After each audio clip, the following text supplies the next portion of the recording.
hook on the temple. Unbelievable. We start with a special showcase bout. It's an absolute monster of a lightweight.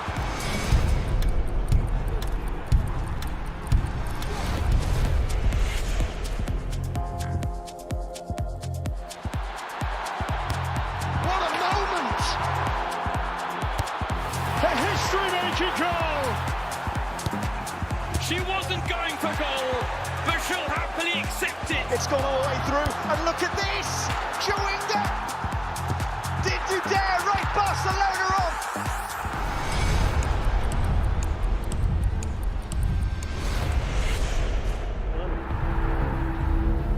The career of one of the all-time greats is all but over. Nice comeback. Uma oportunidade de dizer alguma coisa que eu acho que nunca disse.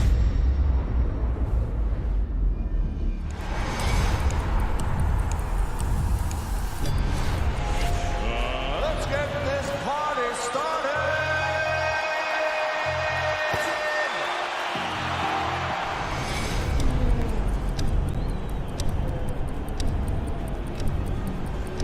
NFL Game Pass is now exclusively on DAZN. Let's get this thing going. Watch every game, plus the playoffs and Super Bowl. It's your all-access pass.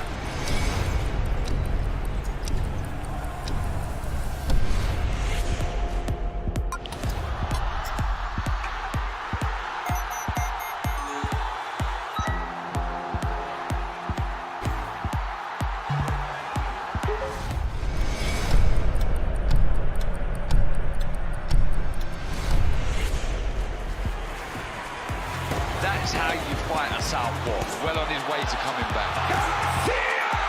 Italia does it again. Look at the emotion.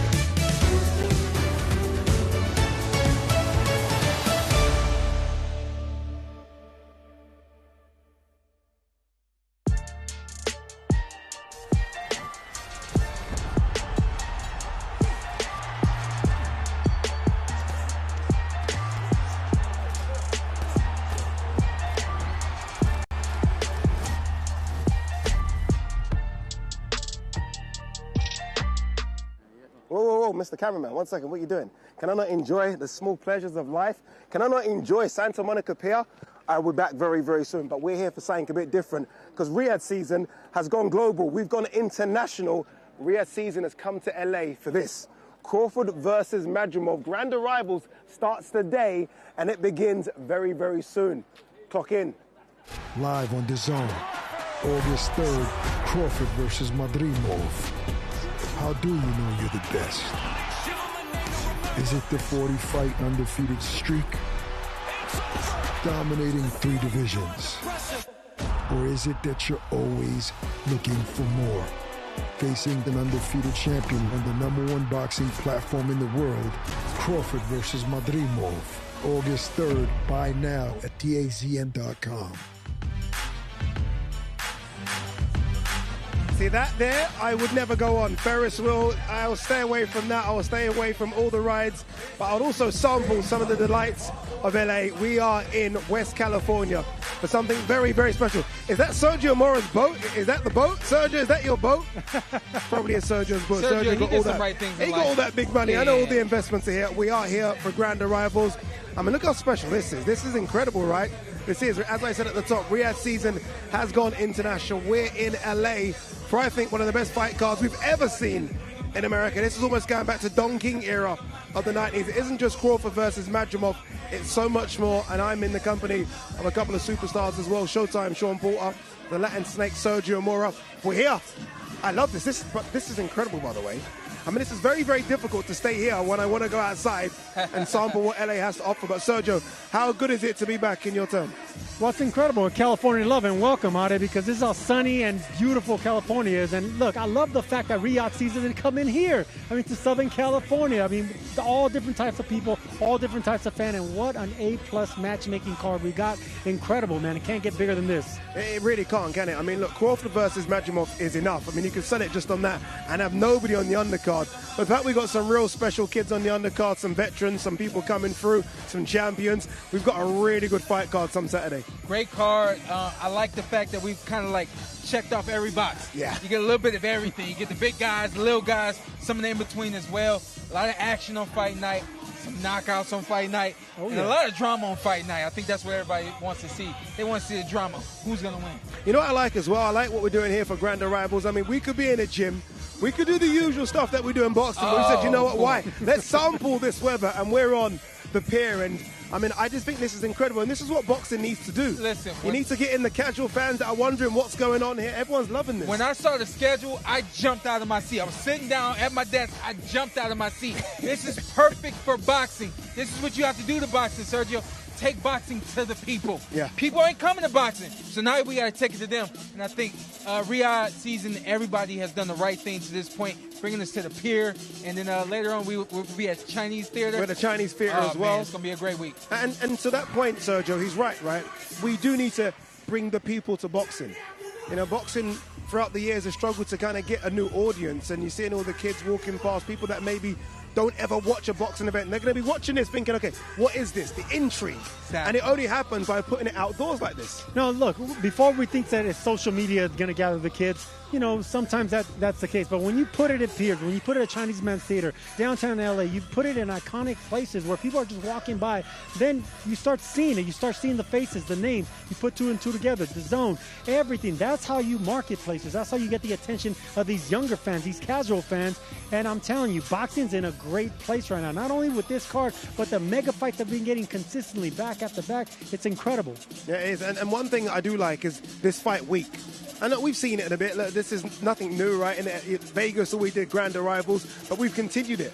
And I think for big fight cards, this is what you need to do. It can't just be weigh-ins and fight night. You need to get them in from the beginning of the week, and this is what we do with Grand Rivals. There's going to be some special Grand Rivals as well. I don't want to give too much away, but this is what you need to do. Obviously, look, Sean's not been with us in Saudi Arabia, so we're going to have to hold his hand through this one. But Sergio, you can speak to it, Sergio. You've been out there. You've seen what they do out there. No, Riyadh Season, I mean, they go all out. They go all out with everything, from the red carpets to the lights to the pyrometrics to, of course, the fighting, the matchmaking. But it's the creme de la creme. And I'm telling you right now, Turkey Al-Sheikh and Riyadh Season, they roll out the red carpet, and you're seeing it now. Would you guys enjoy this? I always feel like fighters, forget the heavyweights, right? Because they can come in and weigh whatever. But you fighters that have to make weight, would you enjoy this, or would you want to be in the gym right now? Would you take all this? Yep. No, you gotta soak it up, because this is part of why you started boxing. You wanted to get to this stage. You wanted to get to the best of the best and be in the elite. This is the moment. You got to soak it up. You got to take pictures. You got to enjoy it. And, of course, you still got to fight. That's when business gets serious. I did it myself, but what I would do if I was a promoter or a manager, I would encourage these guys, be on your job. Yeah. Be a professional, because on fight week, we're going to have some fun, and we want you to enjoy it. We don't want you so tight because of weight and all these other things.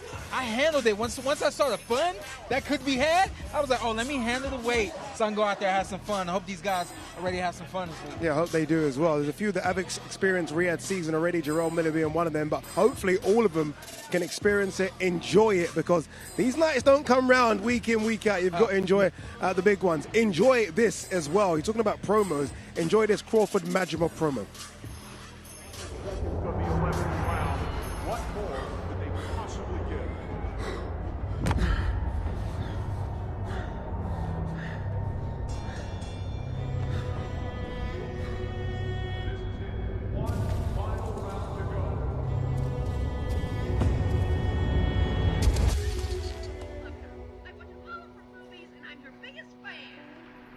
Happy birthday to you.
fight boy, do it for some money.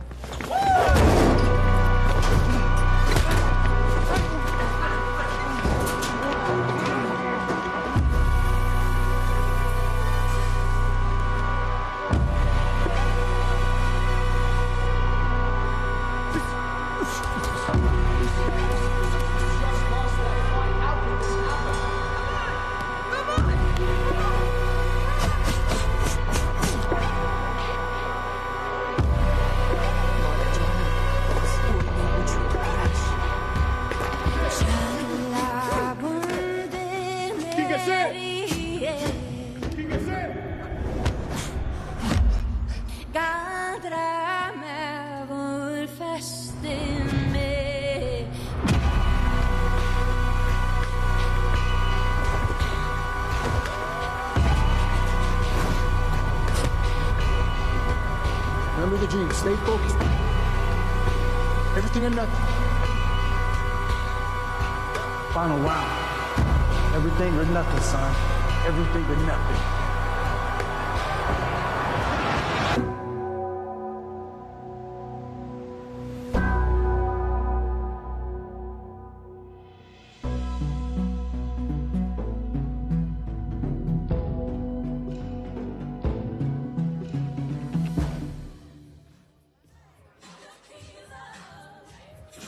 I love it. I love it. I love seeing things like that. We again, you know, we don't see these kind of promos in the sport of boxing.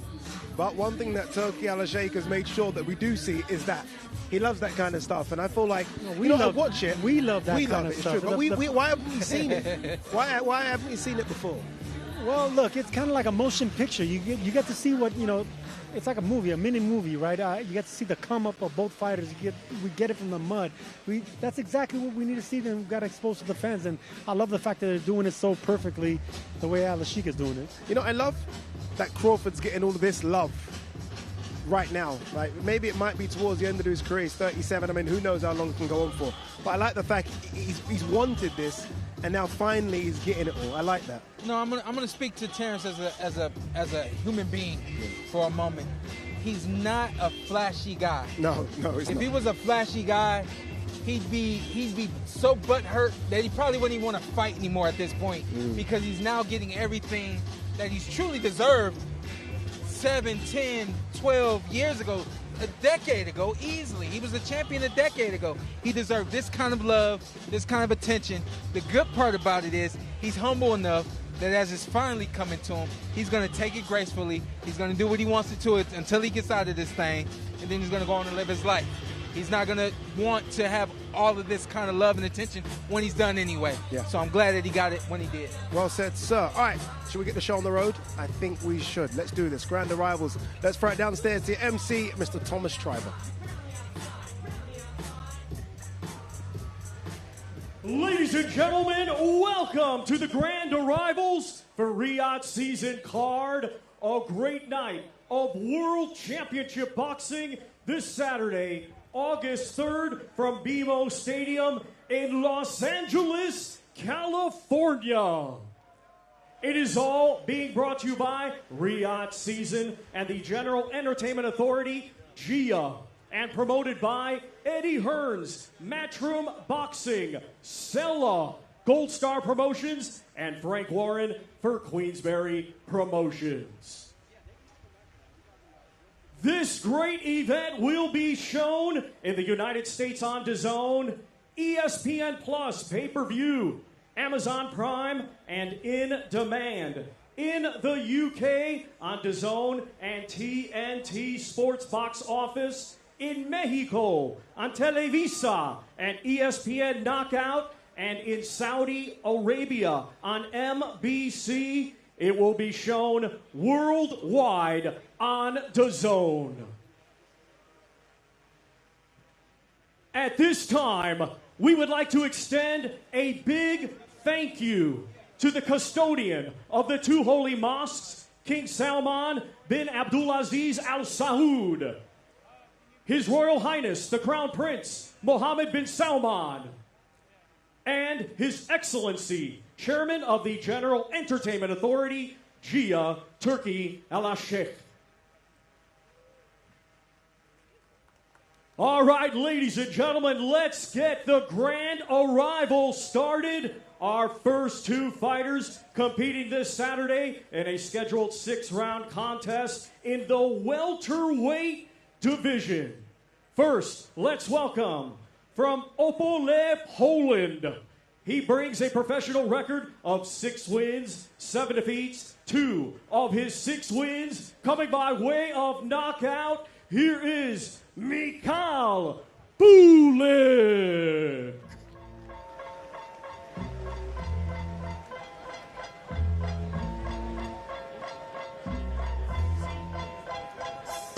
Michal Bulik from Poland. Look, it's going to be hard work for him. When you picked as an opponent as well, he's going to take on Ziad Almayouf. But what an occasion for him. And this is what this story is about, right? I mean, Riyadh Season will give these young kids an opportunity. And Michal Bulik is getting an opportunity here to change his life, I guess, Sean. Yeah, I mean, you got 5-0 against 6-7.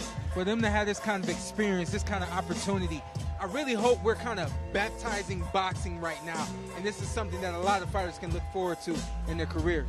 Yeah, I like the fact that, you know, he's enjoying it. He's getting on the stage, he's enjoying it. He would never have experienced anything like this. Yeah, that's what I'm saying. Ever. Yeah, never. You know, at 6-7, you know, he gets an opportunity, and hopefully he lands one good shot and can shine a little bit. All you know what I it takes mean? is one home run, right? In the city, LA Dodgers, one home run. And now let's welcome from Riyadh, Kingdom of Saudi Arabia, undefeated with 5 wins. 1 of those 5 wins coming by way of knockout. He is the pride of the Arab world, Ziad Zizo Almayouf. Ziad Almayouf, trained by Buddy McGirt. I mean, for someone so inexperienced, he's got a very experienced trainer. Yeah, this kid's fun. Yeah, I've seen him box before. Yeah. He's a fun guy to watch get in the ring, and it's going to be a good opportunity for him. And his trainer, Buddy McGirt, is fun. And he's an excellent trainer, excellent fighter, 2-division champion. I mean, if you want someone in your corner with a lot of knowledge, that's the man to have. But this kid, 5-0, you know, this is a good opportunity for him to soak up what the main stage is like. And yeah, like you said earlier, Ade, this is what we dream of. This is what we want. And for a 5-0 fighter, this is everything. Once again, ladies and gentlemen, these two competing Saturday in a scheduled 6-round welterweight contest.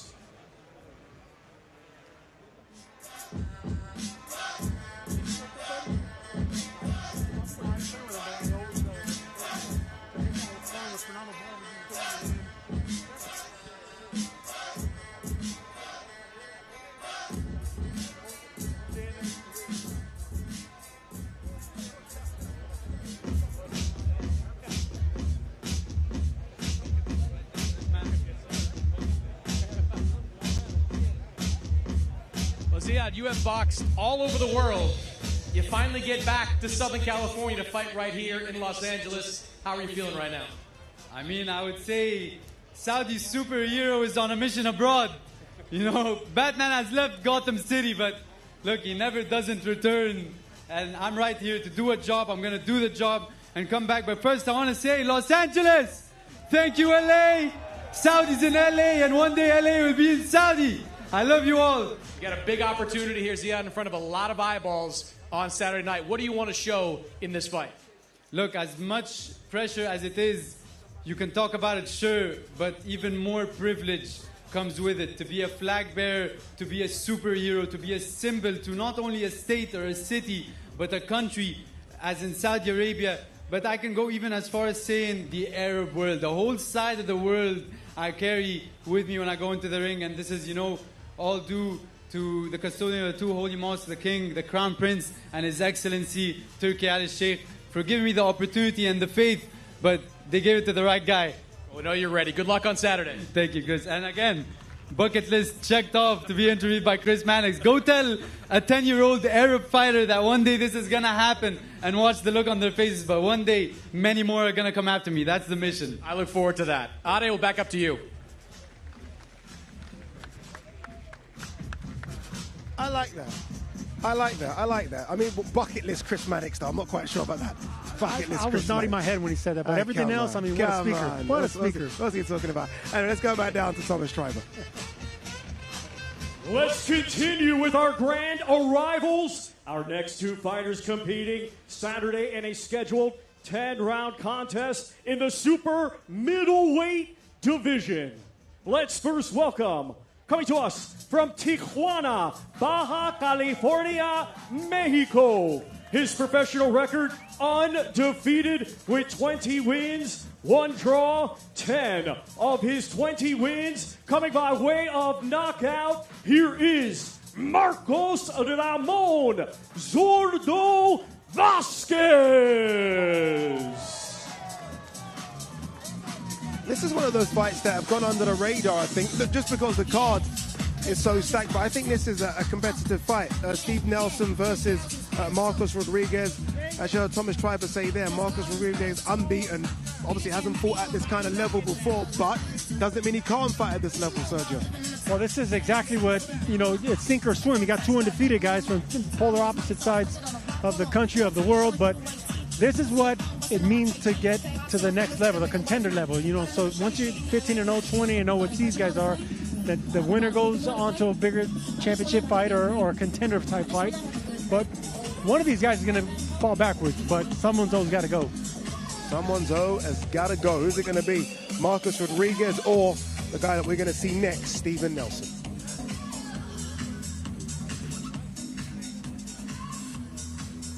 And now let's welcome from Omaha, Nebraska, undefeated with 19 wins, 15 of his 19 wins by knockout. Here is Steve So Cold Nelson.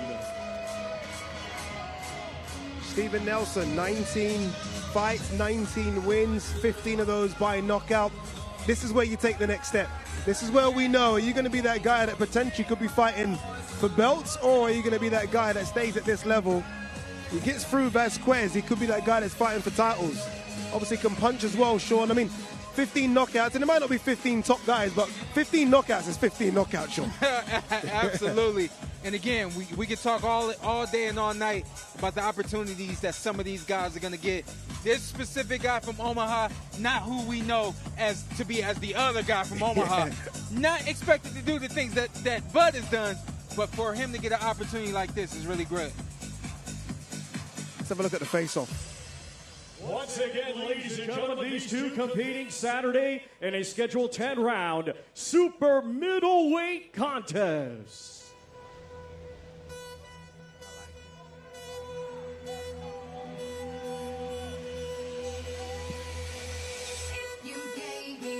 I love it.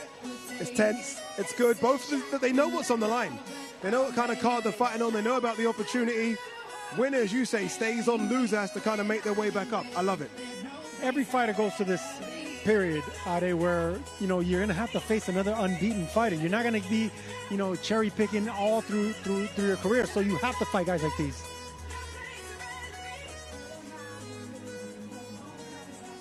Our next two fighters competing Saturday in a scheduled 10-round contest. It will be for both the IBF International and WBA Continental Latin American Lightweight Championships. Let's first welcome the challenger from Ciudad de Mexico, Distrito Federal. His professional record consisting of 30 wins, 6 defeats, 1 draw. 21 of his 30 wins coming by way of knockout. Here is Antonio Tonio Moran. This is expected to be very hard work for Antonio Moran, just because the guy he takes on, I mean, Eddie Hearn's on the stage, and Eddie Hearn would tell you he's the best lightweight in the planet now, and that's Andy Cruz. But there's a difference, as you guys know, between amateur boxing and professional boxing. And Moran has had a lot more professional fights than Andy Cruz. How can he use that to his advantage? Look, whenever you got 37 professional fights and you only got knocked out one time, and that's by a champion in Devin Haney, you know you're the goods. You're one of those guys that you're going to test guys with only 3 fights. I don't care how great of an amateur you were, you still only have 3 professional fights in Andy Cruz against a fighter that has 37. One of these tough Mexican fighters that can make it ugly for anyone. I give a lot of credit for the Cuban sensation Eddie Hearn to really put him up against a tough Mexican like this, but this is when you find out what you really got, Ade. Indeed, because you look at the losses of Moran. I mean, as you mentioned there, Devin Haney, Arnold Barboza, Jermaine Ortiz is on that list as well. These are good, world-class, world-level fighters. No shame in those defeats. So you're right, this fight will tell us, I think, do you fast-track Andy Cruz straight away, or do you pump the brakes a little bit if Andy Cruz doesn't steamroll him? No, yeah. But we need to see that. And I think Cruz, you know, he's so polished and he's getting better and better. Normally, fighters with that type of pedigree, they run into a fighter of this caliber, like Moran, that has so much professional experience, and they actually don't look that good. Look at Lomachenko when he fought Salido. You know, that's when you know what we have with Lomachenko. He passed that tough test against a tough Mexican in Salido. See, this is what always happens with Grand Arrivals. Fighters, see, Sean, you got to speak to these fighters, Sean. Some of these fighters are like, yeah, I'll turn up when I want to turn up, and I'll asked get somebody earlier, I said, you handling the fighters? He said, yeah. I said, you going to make sure they're on time, right? It's a part of the process. It is, and one thing I will say as well, LA traffic. And I touch you because this is your town. You know, LA traffic is horrendous. It's horrendous, and we didn't think that Sean was going to make it on time from the airport to LAX all the way here, and he was here on time. You know the shortcuts. You know the shortcuts or something. Yeah, and his name's Showtime for a reason. Yeah, when it's Showtime, he'll be here for it. But back to Andy Cruz. Again, look, Eddie Hearn's very excited. Eddie Hearn says he'll put him in with any lightweight now, right? Keyshawn Davis, Shakur Stevenson, Javonte Davis. How far away is he from the very best? When you have that kind of amateur record? Not far. You know, because you have that experience already against fighting against guys all over the world, that international experience where you face every style from all over the country, all over the world. So it's going to be quick. I mean, you're guys like that and Akhmat Daliev and fighters like Lomachenko, these guys under 10 fights can get to a world title shot. What we've seen from him so far, though, and this is Andy Cruz, is he goes all the way. Points all the time. Points. Does he need a bit of this? Start denting people. Does he need a bit of that? You know, it's gonna come. He's working with Bozy Ennis. Yeah. That part that they're gonna add that to the game. They're working on it down in his punches more. My main thing though, as it pertains to fast tracking him, you got to make sure that he can handle some resistance before you put him in the ring with the elite. Make sure he handles resistance. It's not about can he handle it. It's about him seeing it before he gets in the ring with the elite. That's something that Eddie Hearn doesn't know about. I know about that. 300 amateur fights, the first time I faced some resistance, I said, oh shit, what is this? Yeah. Gotta go through it first. Gotta go through it. Apologies for the language there. Anyway, look, let's go back downstairs to Thomas Schreiber. Good. Our next 2 fighters competing Saturday in a scheduled 12-round contest. It will be for the vacant WBA Light Heavyweight Championship of the World. Let's first welcome, coming to us from St. Petersburg, Florida, by way of Belgrade, Serbia. His professional record, 29 wins, 2 defeats, 21 of his 29 wins coming by way of knockout. Here is the former world title challenger, Radivoje Hot Rod Kalajic. Yeah, Radivoje Kalajic making his way. They heard Thomas Schreiber say, former world title challenger, that world title shot was against Artur Beterbiev, and he got stopped in that fight. No shame, Artur Beterbiev stopped everyone. Everyone gets stopped by Beterbiev. But it's a good opportunity for him. I mean, we know how special David Morrell is, but that's at 168 pounds. I mean, you go up a weight class, you know, you're not the big boy anymore, so we'll see what he has to do against a big Kalajic. We'll see what he can do. Well, he's going to have to bring that experience from the Beterbiev fight into this fight because Morrell is a very long, strong puncher as well. Different than Beterbiev, who was more of a crunching power. Morrell has that Cuban pedigree where he can snipe you from the outside, but he's also tough on the inside. But that experience, like Sean talked about, it's experience, and once the fighters get weathered, they can handle, you know, beasts that they put in front of them. And now let's welcome a native of Cuba, Now fighting out of Minneapolis, Minnesota. He is undefeated with 10 wins, 9 of his 10 wins coming by way of knockout. Here is the undefeated former WBA super middleweight champion of the world, David Madrimov.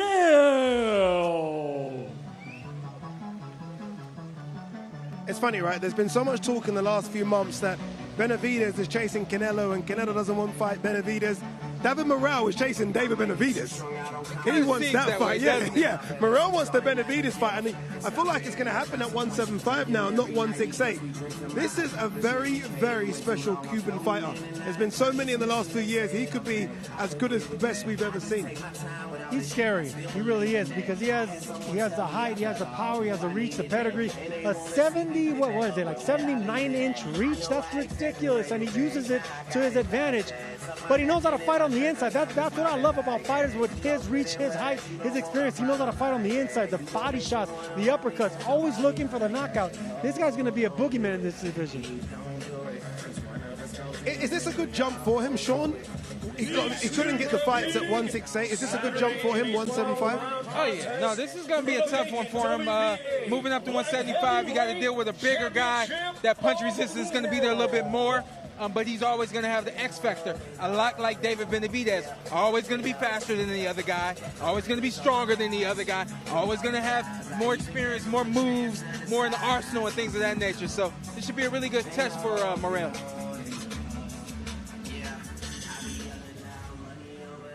All right, big opportunity and a big test in front of you in David Morrell. How are you feeling about this fight?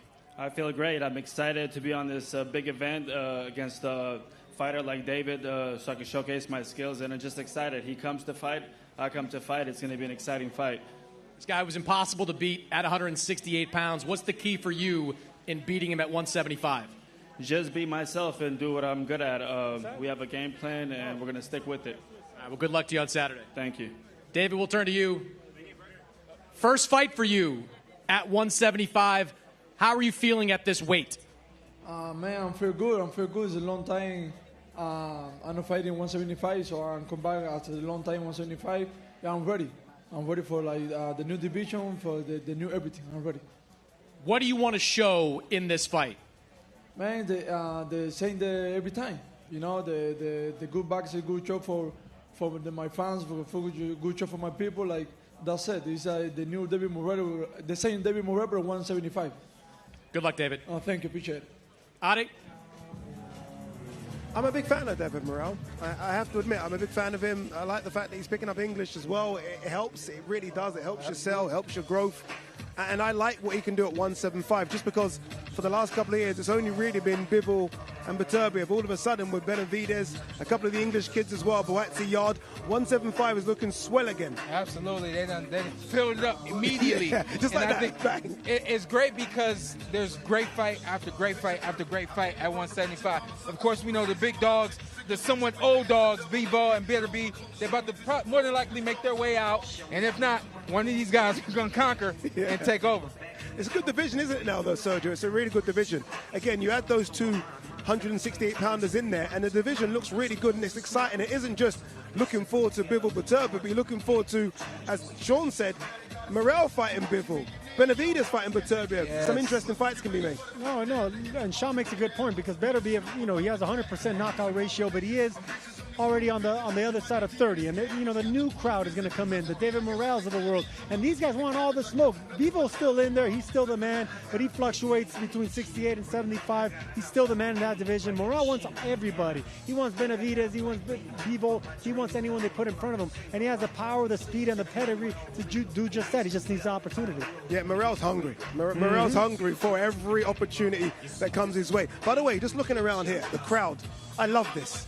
I love the fact that you get a crowd, and it's really good to see as well. Listen, I know we're still early in this program, but I would say mission being accomplished. Yeah. Well, everything we wanted was people to just stop, take a look, what's going on. Oh, yeah, and we'll be right back here tomorrow to get y'all a little bit more, and then we want y'all to come on over to the BMO on fight night. That's exactly what we want. We're waiting for a couple of the heavyweights to turn up. A big one as well. I really do like it. Jared Anderson versus Martin Bakole. For me, I think that could be fight of the night. I don't think there's going to be any backward steps. One thing Jared Anderson struggled with is that no one seems to want to fight him. He's almost having to chase people around the ring because no one wants to stand there and fight. In Martin Bakoli, he's going to get what he wants. He's going to get a big guy that stands and trades. Yeah, that's exactly what he needs. And I'm hearing that this guy's something serious. So you guys are throwing around some crazy bets.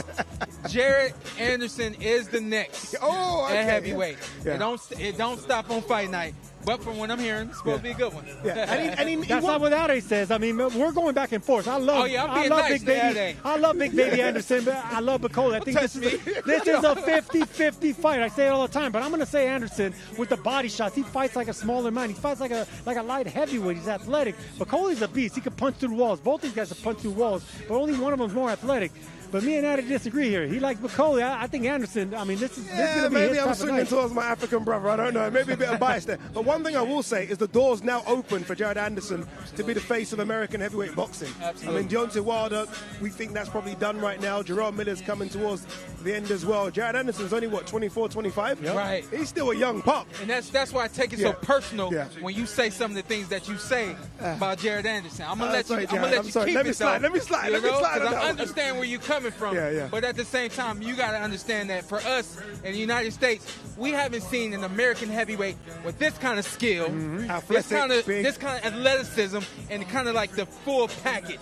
He's the first full package in a very long time. You know, with the current heavyweights, we're seeing them all like 6'7", 6'8". Is he slightly undersized, or is he almost the perfect size for a heavyweight? I think he's the perfect size. And he's still growing. I mean, mind you, he's not even in his mid-20s yet, so he's still growing into his man strength. No, he's the perfect size. It's the fact that, look, the height's one thing, the size is one thing. He has the power, he has the speed. I love the footwork. I love the fact that he's a body puncher. One second. I want to take my bet back. I want to take my bet back. Hold on. No, I'm taking the $100. Look, at heavyweight, you don't see body punching. You don't see body punching. Anderson knocks people out to the body with those long arms. He goes in the inside. Normally, we get fighters that are just head hunting, and that's what it is. Sergio, I've got to stop you. They're in my ear, son. I need to throw it down to the MC. Let's throw it to Thomas Driver. Don't let Sean get in. Throw it to Thomas. Let's continue with the grand arrivals. Our next two fighters competing Saturday in a scheduled 10-round contest. It will be for the WBO International and vacant NABF Heavyweight Championships.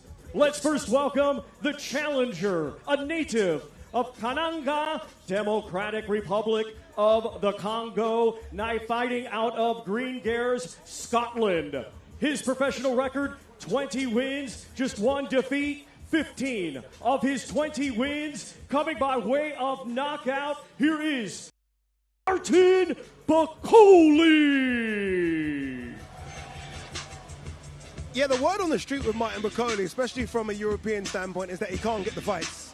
He's struggling. No one seems to want to fight him. He was supposed to fight Joe Joyce. Obviously, Joe Joyce went the Derek Chisora route, and here we are. Martin Bakoli is taking a fight against Jared Anderson. A big boy, as you guys can see, making his way up the ramp here. He wants the opportunity, coming off a good win against Tony Yoka. Before that, Carlos Takam. He's on a nice little roll. Yeah, listen, Ade, I'm going to say something that should make you feel a little more comfortable about your bet. If he's been studying, if he's been paying attention, if he did his due diligence getting prepared for Jared Anderson, he might be able to catch Jared in the night early. Oh, there you go. Bet still on. Bet still on. Bet is still on, Sergio. But this is what we want, right? This is a pick-em fight, a 50-50 fight, and that's what we want on these fight cards.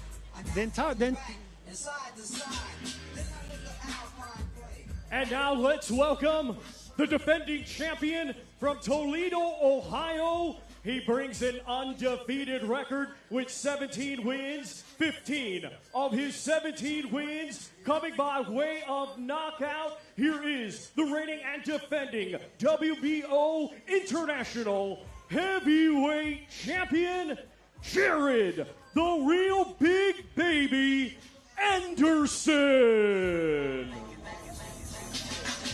Here comes the future. Here comes the future of the heavyweight division. And at 24, he had the age for it, right? You look at the heavyweight division right now, and all the top guys are late 30s, mid-30s. He can almost avoid them all and wait for them to pass and be the last man standing, really. Well, I don't know if avoid's the right word, but yeah, I mean, age them out because they already did what they had to do. The Deontay Wilders of the world, they already did what they had to do, made a boatload of money. this is his time now. I mean, he had a successful amateur career. He was a national champion. He's undefeated. He's knocking out everyone that put him on. And look at him, making his way in the red carpet with swagger. He belongs here. He does. Big Baby belongs here on this stage. And you boys from Ohio, I don't know what it is. You guys bring that swag, Sean. It's what we do. It's what we do. Look at that chain. I mean, jeez. He is built for this moment, though. All lights on him, all eyes on him. This is what he wants. I feel like this is what motivates him. You know, when he turned pro and burst on the scene on ESPN, I thought he was doing all the right things. Very, very flashy, making people notice him before he even got in the ring. Oh, this is the face-off. It will be for the WBO This is going to be one hell of a fight, this one. NABF Heavyweight Championships.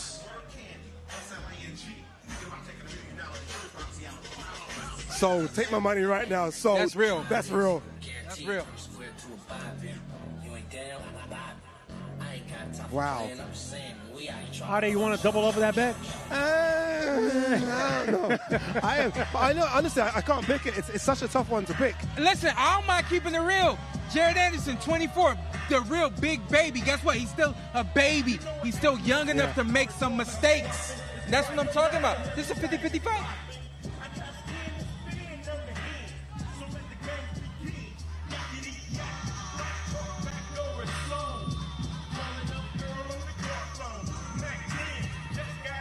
Martin, it's been 10 months since you've last been in the ring, but you finally get that big fight that you've been looking for. How are you feeling headed into this fight? Thank you first to Excellency to having me today. And I want to say thank you too much for my team. And I'm in America to do business. I'm not here to joke. I'm not here to play. It's a big puncher you've got in front of you in Jared Anderson. What is the key to beating him? I'll knock him out. Good luck, Martin. Thank you so much. Well, Jared, just heard it right there. He's going to knock you out. What do you think? Hey, man, I can't wait to see it. I can't wait for him to show me, man. Y'all know what's going on. You've certainly got the swagger of a heavyweight champion. Do you believe this is the fight that gets you one step closer? Every fight gets me one step closer, man. I'm here to win. I'm here to perform. I'm here to put a show on for the crowd. As you can see, they're excited already, so I'm just here to do my job. You said after the last fight you wanted a guy that's there to fight. This guy certainly looks like he's going to be there to fight. Is this the kind of fight that you think you can look great at? 100%. He coming forward, he coming nowhere but to stand right there in the middle of the ring. I love it. I want to see it. You know what I mean? Good luck, Jared. Thank you. Yeah, this is what Jared Anderson needs, a fighter that's going to be in front of him and I think showcase all of his skills as well. And I think he's going to need every tool in that tool bag to get rid of Martin McCauley. Yeah, I think so as well. I think that it's not going to be just the speed, just the movement, and the athleticism for him on fight night against this guy. He's going to need some serious power against McCauley. Yeah, and you can see from the face-off as well, these guys were nose to nose. And McCauley ain't come here to play. McCauley's come here as well because he knows it'll be his biggest win as well, and it catapults him into the mix for the top guys. I mean, look at that face-off. I love it. That was a hell of a face-off right there.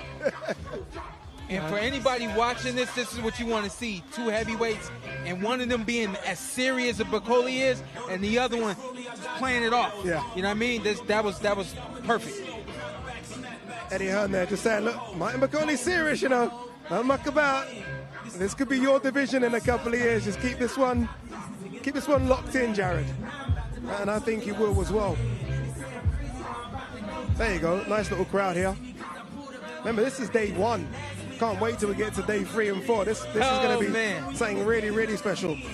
I think Andy Cruz is here, by the way. I think he's here. I think we're ready to go down to Thomas Schreiber again. Let's go down to your MC.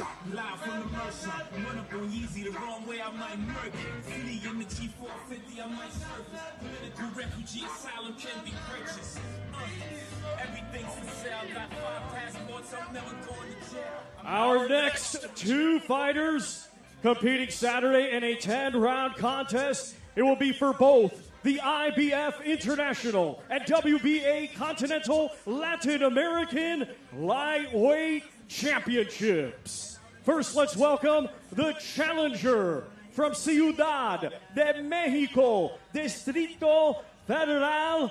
His professional record, 30 wins, 6 defeats, 1 draw. 21 of his 30 wins by knockout. Here is Antonio Moran.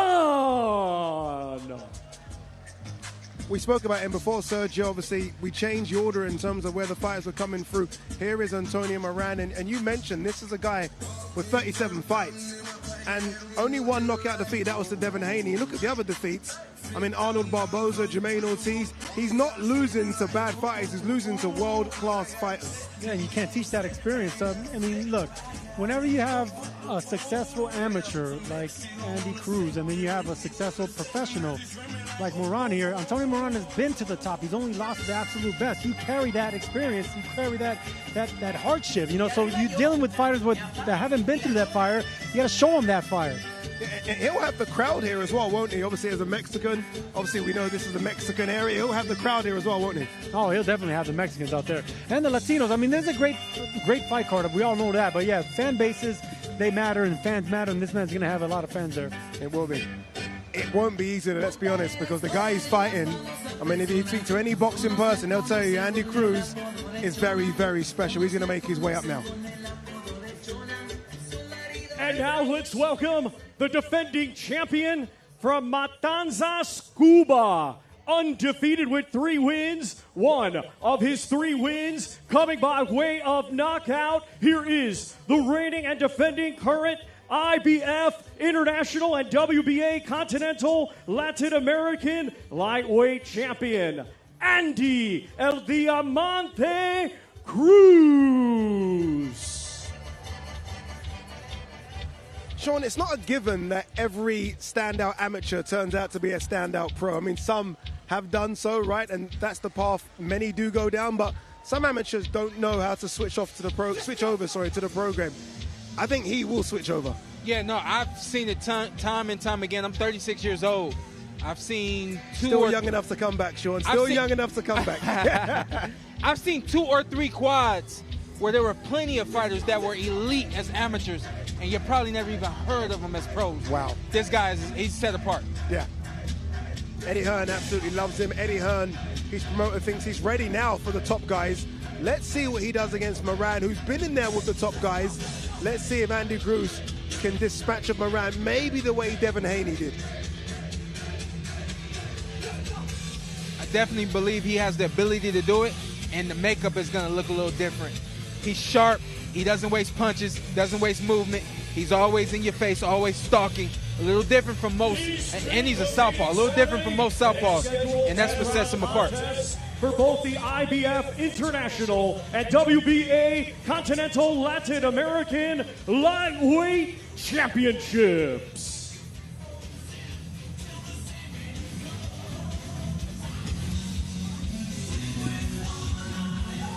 I think they are speaking to each other. I don't mind that, I like it. Talk a bit of smack, it's always good. I think Chris Mannix is going to get in here and have a word with Andy Cruz, and I think Moran as well.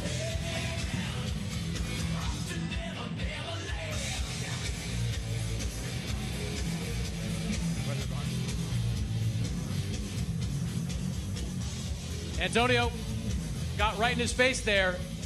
What'd you say to him? ¿Qué le ha dicho? Estaba muy cara a cara dentro de la cara, ¿no? Solo que vamos a dar un buen espectáculo. Yo creo que va a ser una pelea muy entretenida y pues los dos venimos con mucho ánimo y entusiasmo para dar esta pelea muy buena. No, I just said that I'm confident it's going to be a really entertaining spectacle. We're going to put on a good show for the people out there, and I'm really up for it. Can't wait.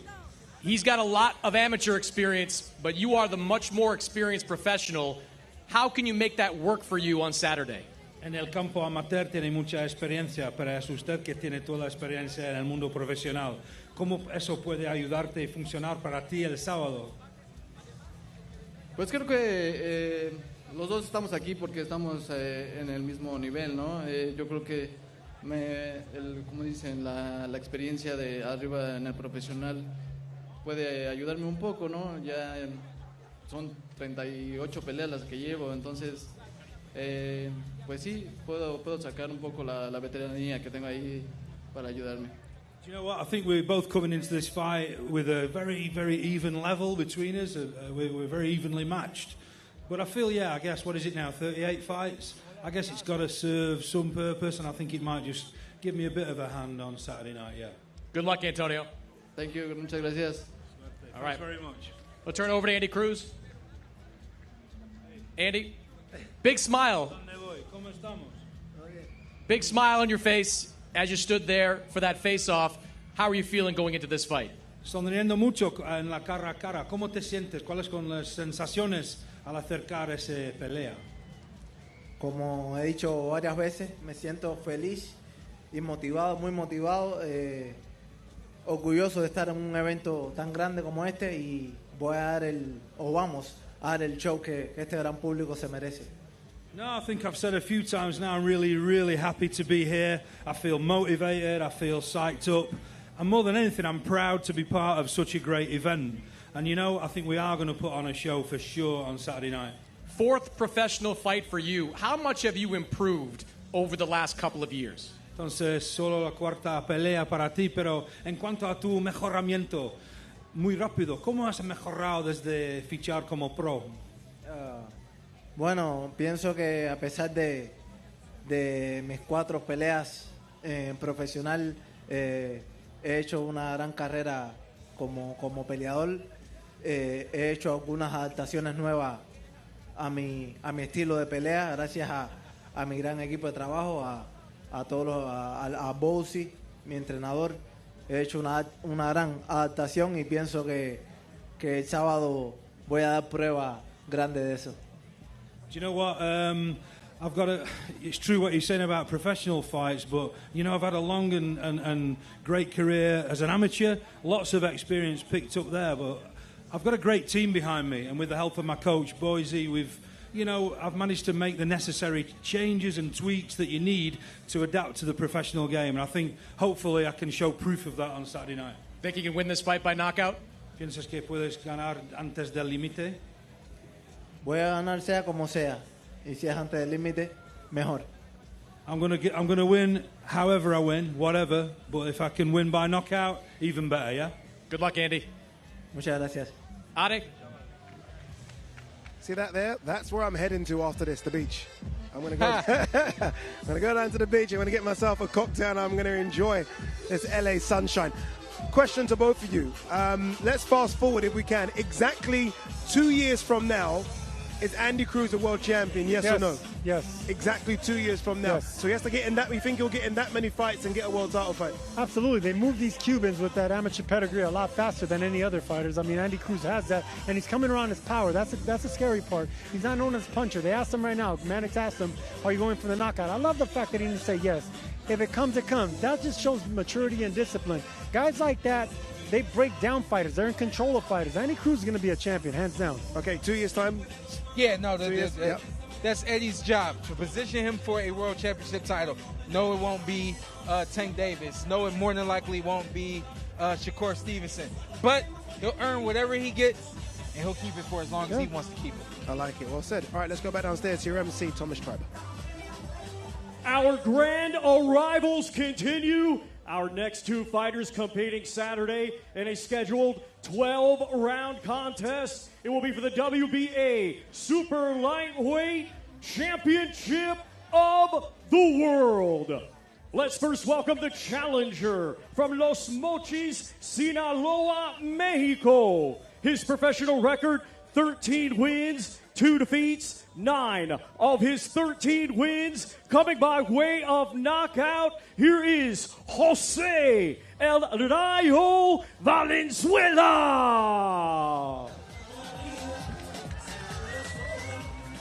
I think, Sergio, that this could be a fantastic fight. I really do. I know Valenzuela's moving up from 135 to 140. I don't think that's a bad move. I think he looks good at the weight right now. But I go back to that performance against Chris Colbert last time out, and it was outstanding. It was almost perfect, and he's going to need to be perfect against Pitbull, but I think he's got the capabilities to do so. No, not only that, but he has a style that frustrates Pitbull Cruz. If you remember, Cruz had trouble with Gio Cabrera. In a split decision, he ended up pulling out. But this is a man that's just as tall as Cabrera, a southpaw like Cabrera, and he has actually a better team that Cabrera. I think he has a better team, a better way of looking at a fight. I just think he's a better fighter. This is going to be a very tough fight for Pitbull Cruz. Yeah, and what an opportunity as well for Valenzuela. This is a life-changing opportunity. Remember, this is the co-main event now as well. He's fighting for a world title. It's going to be at the BMO Stadium, undercard of Crawford Madrimov. It doesn't get much better than that, but the guy he's fighting is a bit of a beast as well. Let's bring in Pitbull Cruz. And now let's welcome the defending world champion from Ciudad de Mexico, Distrito Federal. His professional record consists of 26 wins, 2 defeats, 1 draw, 18 of his 26 wins coming by way of knockout. Here is the reigning and defending WBA super lightweight champion of the world, Isaac Pitbull Cruz.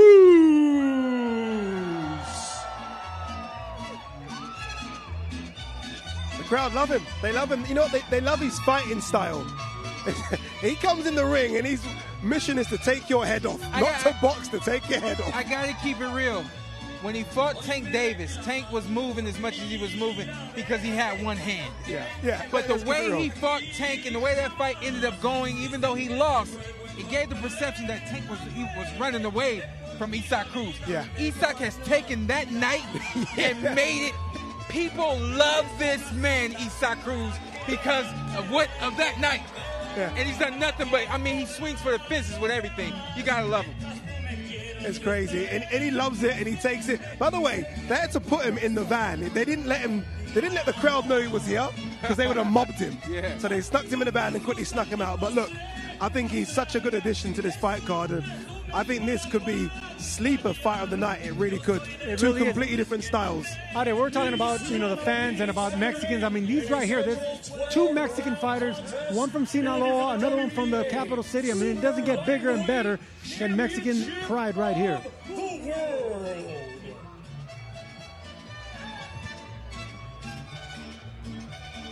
Pitbull Cruz versus Valenzuela, co-main event for Saturday. Great co-main event as well. I mean, this is a main event in itself. Any other fight card, this is topping the fight card. This is co-main.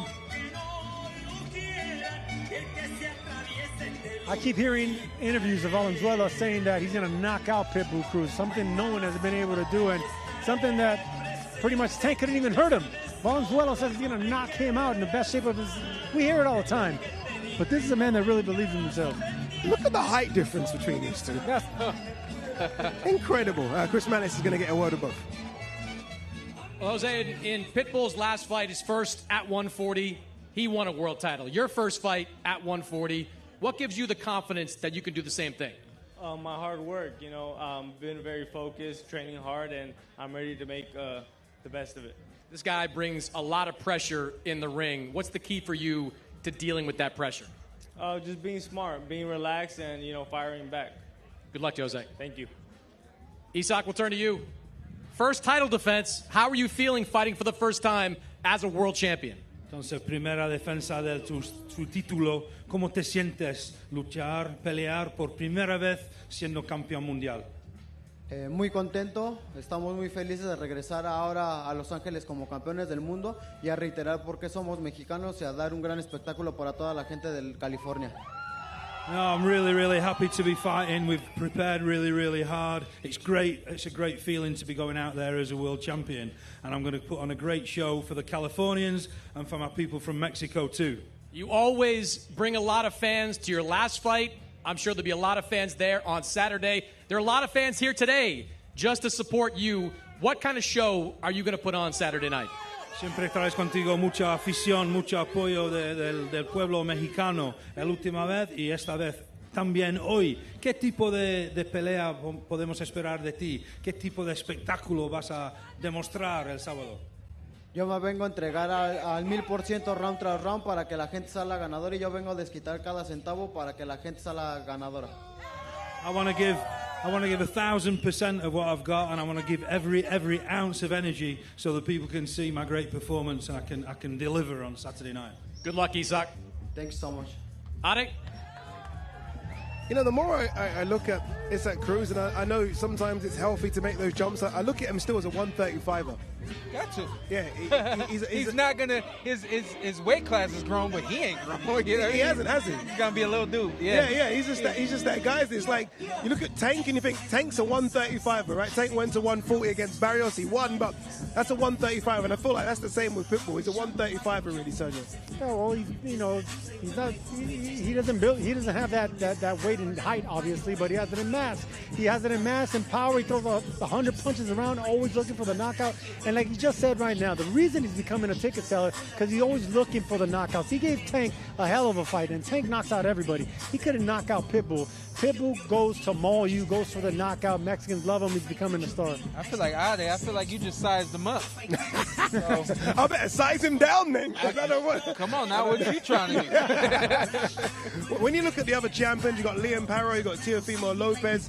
Obviously, wait to see what's going to happen with Ryan and Devin, etc. Who is the best 140-pounder right now? Who is number one? I still got to go to Teo. You know, I think Teofimo Lopez. Whenever he is in shape and he has his motivation intact, his head. No one beats him. I don't know if Sean's scratching his chin like that. No, I'm listening. Sergio, you're on point. You're right. On his best day, who beats at 140? Who beats Teo Lopez? Nobody. Yeah. I think he's the best 140-pounder when his head is on right and he's motivated and he's focused and he's hungry and his preparation, everything is checked off. Now, we know that he has a lot of outside distractions, and that's what can get him. But other than that, 140, I think he's the one that completely agree with both of you. You beat Loma, you beat Josh Taylor. You're the best right now. Yeah. Until someone knocks you off, you're the best right now. When he's on form, he's so good. And we keep talking about Isaac Cruz, by the way, getting a lot of love. Valenzuela's getting the love as well. Look at him. He's there getting love. He's signing autographs. This is good for him. I mean, he's a star as well, and if he wins on Saturday, he becomes a superstar. Absolutely, yeah. If you do something and you dethrone Isaac Cruz, everybody will look at you with a different level of respect. Ain't nobody going to be sizing him up. Right? Ain't nobody be sizing Ryo. It's true, you're right. Look, for his first fight at 140, he looks like a 140, doesn't he? Yeah, He's got the frame to kind of put that extra bit of weight on, that muscle and size on. Yeah, see, the frame is different. He's a little bit taller, so he can fit into 140 a little different from Isaac Cruz. Yeah, you can see that he distributes the weight better because he has wider shoulders and he doesn't look heavy. He doesn't look fat if he builds up in weight. So, yeah, he has the perfect stature for it. To what Sergio said about his team, if they can find the timing, the right positioning, they definitely got a great shot against Isaac Cruz. Yeah, that team obviously being Robert Garcia is trained, and we know how good Robert Garcia is a trainer. I'd love to see him get that love. I like when I see fighters get that kind of love, right? You come out here, you're not quite sure. He's been thinking this is going to be very pro Isaac Cruz, and he gets some love as well. I like that. That makes me feel good about it. When I would be at shows and somebody would show me love, and it was somebody that I knew, I was like, oh, come on. But once you start to grow into this thing and people start to really recognize you, it do something to you, right, Sergio? It makes you feel a little different. I wouldn't know. I was hated and despised by a lot of fans, but I soaked that up. I soaked that up. I was like the heel in wrestling, but I loved it. But after the contender, things changed. They certainly did change. The money went up, everything went up. Anyway, let's right back downstairs to Thomas Triber. So the heavyweights are here. We continue now with the big boys of boxing. These two competing Saturday in a 12-round contest in the heavyweight division. Let's first welcome from Brooklyn, New York, and proudly representing the country of Belize, his professional record consisting of 26 wins, just 1 defeat, 1 draw. With 22 of his 26 wins coming by way of knockout, please welcome Jarrell Big Baby Miller. I spoke to Jarrell Miller yesterday, and you guys are going to see it as he makes his walk here. He is a lot slimmer than the guy that fought Daniel Dubois. 45 pounds, he told me. He is slimmer than that guy, and he needs to be. He was far too big on that night, Sean. Yeah, too big. The conditioning and preparation has always been his Achilles heel. But when he's well prepared, he can go out with the best of them. And especially against an Andy Ruiz, who's been out of the ring as long as he has. I like this. And we just don't know. We just don't know, Sergio, what Andy Ruiz is going to turn up. The last time Andy Ruiz fought was 2 years ago against Luis Ortiz, and it wasn't a good Andy Ruiz either. No, it wasn't because of inactivity. Andy Ruiz may be a chubby guy, but he has fast hands, you know. So when in order to have those fast hands being accurate, you have to be active, man. And whenever you're not active, that's when everything goes out the window, the distractions. We know that he's not the most strictest and disciplined fighter outside of the ring with his weight. He needs to be active, and that's a dangerous fighter. It's going to be a very tricky fight for him because of inactivity. Yeah.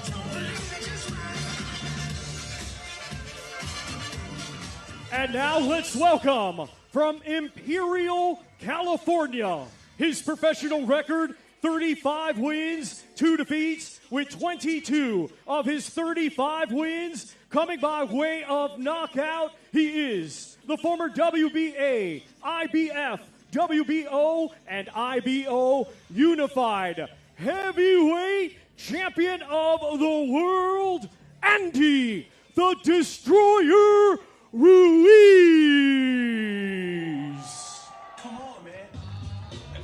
You know, sometimes I wonder whether or not it was a gift or a curse, that fight against Anthony Joshua, becoming unified heavyweight champion, because he admitted that when he won that, he went off the rails. He went off the rails, he lived the life, he did what a lot of kids would do, maybe not a lot of champions.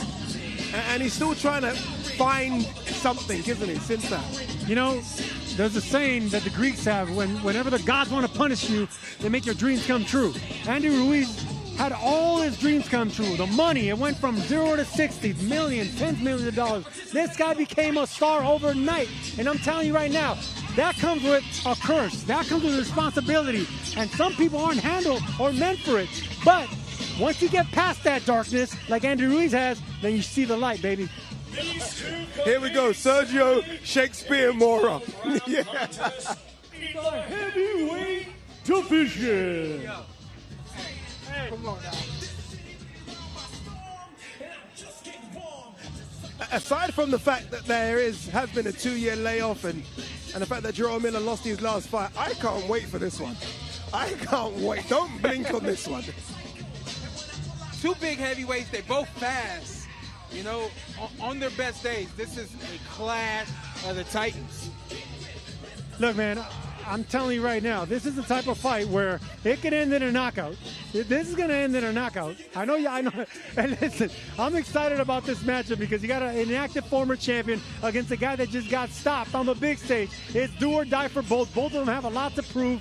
One chubby guy with fast hands, another chubby guy with fast feet and already been to the top. It's a quality matchup. You can't call a grown man chubby, all right? Heavy. Well, Jarrell, hardly recognize you. Seemed like you're down a pretty significant amount of weight for your last fight. How are you feeling? Man, I feel great. You know, I wasn't eating no glizzies like my man Andy in that gym, hitting the weights, put down the tacos, burritos, the burgers, and hard work, man. We was in Philly just grinding out in the dungeon. Like, you know me, man. I come to win. I come knock people out. I destroy people. You know, his name's Destroy, but I'm really want to destroy people. You know what I mean? So, ready to work. Feels like it's come full circle. You're back here in the U.S. working with Eddie Hearn once again. Does it feel like this is your opportunity to get back what you lost? 110%. You know, me and Eddie have a bromance, love and hate relationship. Sometimes shit don't go as planned, but that's life. You become men. You have a conversation. You move on, move forward. This was the man that replaced you back in 2019, got what you were after. Does that give this fight any extra juice? Oh, hell yeah, most definitely. It's not personal, but, you know, Andy got that big check. Now I got to fuck him up. You know, plain and simple. I'm going to turn his ass into burritos and nachos after this one. Good luck, Jarrell. Let's go. Well, Andy, burritos and nachos, what do you think of that? Well, burritos and nachos been helping me become a champion of the world. They help me win all my fights. So there's nothing fun about that, you know, and that's exactly what I'm going to do on August 3rd. I'm going to win. I'm going to get this victory. The victory is going to be for God. We're going to get this win, man. Like I said, everybody, it don't matter how big you are. It doesn't matter how tall, how much muscles you have, is what you have inside, and I have a really big heart.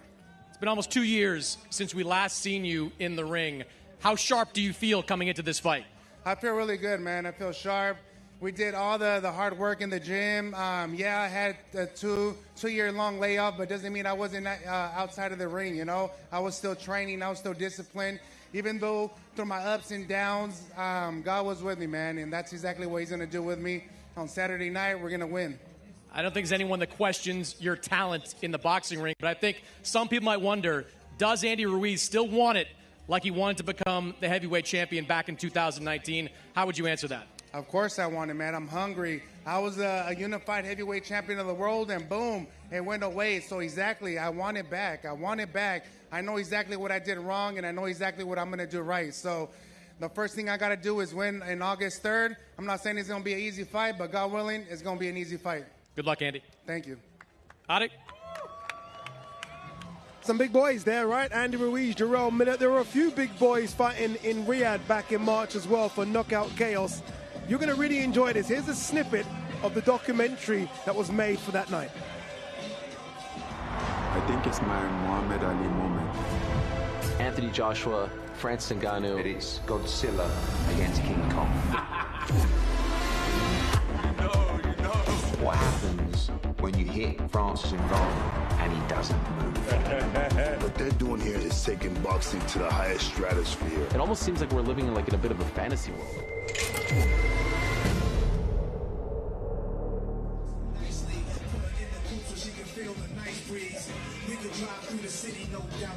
I've just been told, someone in my ear just told me that Andy Ruiz is coming to say hello to us. Yeah, and he does. Andy Ruiz, I can see him making his way. By the way, there's a lot of talk about Israil Miller having lost a bit of weight. I'm looking at Andy Ruiz coming. He's lost some weight as well. No, he's still chubby. Slimmer. He's still chubby? Okay. But look, I wouldn't say this is do or die for Andy Ruiz, but when you've had no fights in 2 years, when you've only had 2 fights since the AJ lost back in Saudi, feels like a lifetime ago. You need, right? You need to get busy. You need to get busy.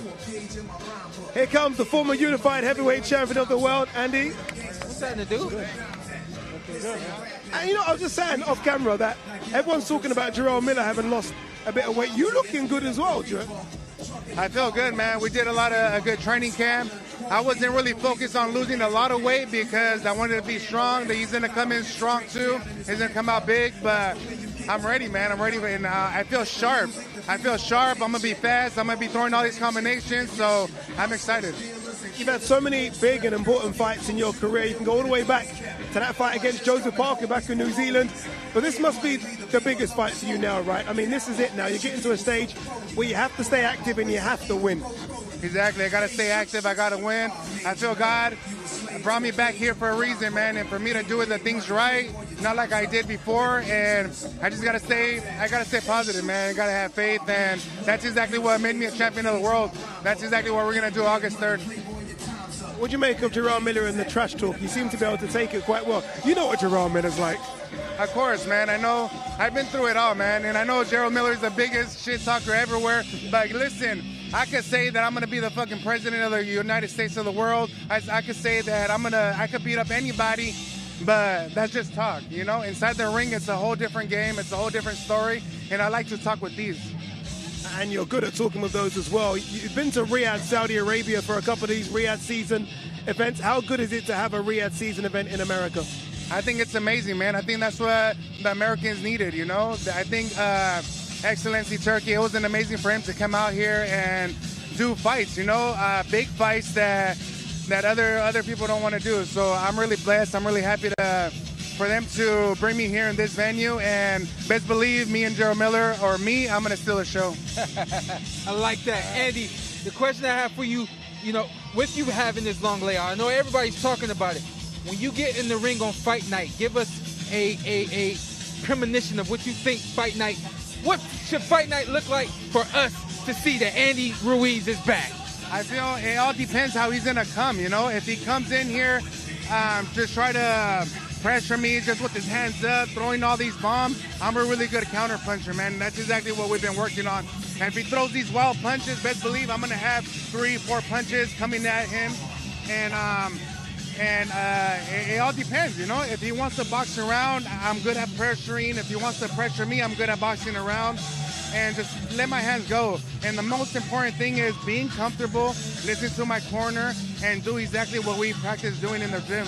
Hey, Andy, you know what? Fighter to fighter. There's a hunger in your eye now. Like when you first fought Anthony Joshua, there was a complacency. Once that money came, once the fame came, once the trouble came, once the evil came, all that stuff goes out the window.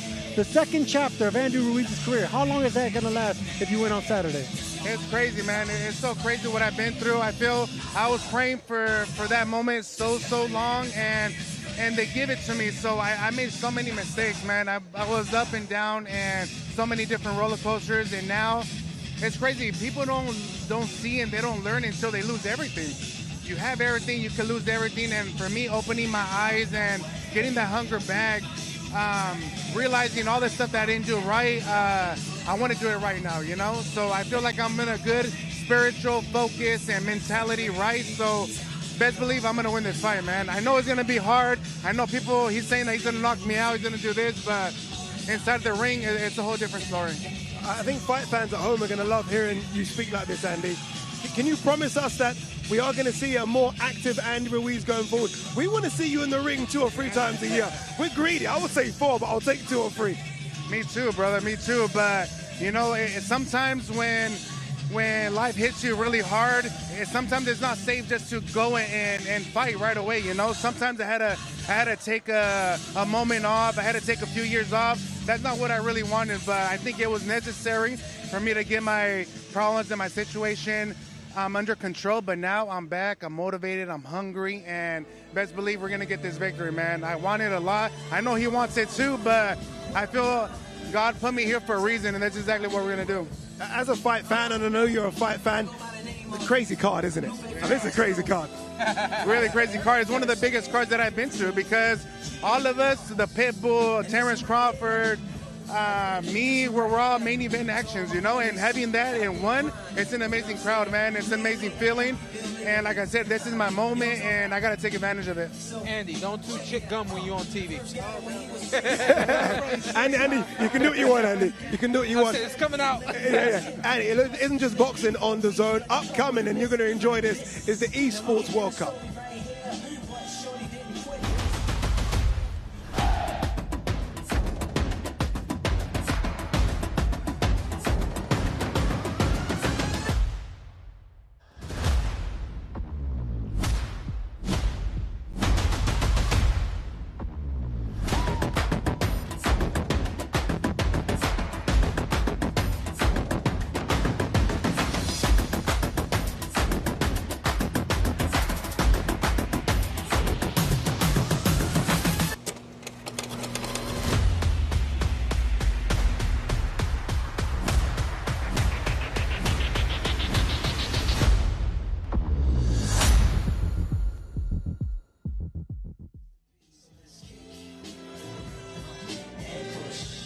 Beautiful. I love it. You know what the thing is? I say I love it, I can't swim. So that's quite scary to me, actually. It looks good, but I can't swim. So I'll stay on this side. I'll stay on this side. Big baby, Israil Miller, has joined us. And the first thing, like I said this to you yesterday, but seeing you now stand up, you're looking good. You're looking good. Oh, he got moves as well, Don't yeah? do that. He got Don't moves. do that. Yeah. Don't do that. Don't do that. I'm good. I feel good, man. Gonna get me going. Yeah, it's been a long time since I felt this good. Yeah. It's been a long time since I had a real training camp. I'm down 40 pounds. I'm going to fuck my good friend up, Andy Ruiz, up. I'm going to kick his ass. I ain't talk too much in camp. I didn't have nothing to talk about. When I talk shit, I believe in it. But like I said, my last fight didn't go predicted. It was a short camp. I shut the fuck up, took my ass to the drawing board, got in shape. After this fight, I'm really going to talk shit. But until then, we got work to handle August 3rd. How difficult was it for someone like yourself, as you say, that talks a lot of, you know what? How difficult was it to suffer defeat last time out? It was hard, man, because it's one thing to say somebody better than you and they beat you. I beat myself. You know what I mean? There was an opportunity that was in front of me and I took it, but I wasn't 100%. You know what I'm trying to say? So as a warrior, I cried like a mother sucker. You know what I mean? I took it on the chin, but I told myself, you wasn't in shape, you wasn't your best. What you gonna do about it? Get in shape and be your best. You gotta shut up. I gotta kick my ass first. And that's what I did. I went and kicked my ass, shut the fuck up, get to the work, and now we here. Hey, take us through that journey a little bit of you kicking your ass. Like, where did you go to train? Who did you train with? You know what I mean? Man, we started off in Delray Beach in Florida. And we got I can have my boy Mike Washington, my nutrition, my babysitter, one of my best friends. We got the weight down first, then we went to Philly with Boots and Bozy in the dungeon. And man, that shit was like, it was hell, man. Spent some time in Puerto Rico too, didn't you? No, that was like last year. Oh, that was this last year year. we went straight to the hood. We were right into Philadelphia, man. Like, I'm talking about, they doing 4-minute round, 30-second breaks. I just do a 30-second break, 3-minute rounds. That 4-minute round sparring, I'm like, I'm a heavyweight. But yo, I finished camp doing 14 rounds at 4 minutes with 3 different sparring partners. So, like, I feel good. Yeah. Like, I'm gonna have fun. Like, I'm gonna talk shit and do what I normally do, but this fight, I'm gonna have fun. You feel good, you look good, and there's something exuding out of you, man. I mean, look, we're used to the smack talk, but there's a more reserved side. Like, you know, it's do or die. Yeah. For both of you guys, it's a do or die fight type. Yeah. I mean, this is the type of fight where one fight can get you right back on top. 100%. You know, praise be to Allah. You know, I converted Islam in December in Saudi Arabia. And, you know, I went through a divorce, lost a lot of money. A lot of things went wrong the last couple of years, man. And, you know, I'm always believing in God, but, you know, listening to the Quran really kind of calmed me down when I'm in my bad modes and not really know where I want to go and have a direction. So just praying and asking God for guidance kind of just helped me like, you know what, God, have patience. It was Andy's time when he fought AJ. I don't hate AJ or Andy for what Andy did. That was his time to become world champion. God wanted me to sit down for a little bit and figure myself out. Who knows? I'd have made all that money, maybe got a Ferrari and died. You know what I'm trying to say? So, God, I'm a little more, I got 3 kids now, so now I think a little more constructive. You know what I'm trying to say? I don't hang out in the hood. I don't hang out with my affiliated gang friends that much anymore. I love them, but I gotta think a little different now. Beware a humble Big Baby Miller. I'm telling you right now, beware a humble Big Baby. Listen, man, I'm a nice guy. Nah, fuck being humble. I'm fucking you up. You know, but like I said, I'm still a nice guy, but when we hit that ring, I'm going to eat his face off. And Allah knows that, and God knows that. Listen, man, in this sport, you got to be a savage. You can't be too nice, man. The day you become nice and become civilized, walk away from this shit. So, I'm fucking him up. Still very, very scary. Still very, very scary. Big Baby, Jerome Miller against Andrew Ruiz. All right, let's go downstairs to Thomas Schreiber for the big one. Let's now welcome our main event participants for this Saturday. They will be competing in a scheduled 12-round contest. It will be for both the WBO interim and WBA super welterweight championships of the world, and it is a final eliminator for the WBC world title. Let's first welcome, arriving in a red 1966 Ford Mustang from Khiva, Uzbekistan. He is undefeated with 10 wins, 1 draw, 7 of his 10 wins coming by way of knockout. Ladies and gentlemen, here is the reigning and defending WBA Super Welterweight World Champion, Israil the Dream Madrimov.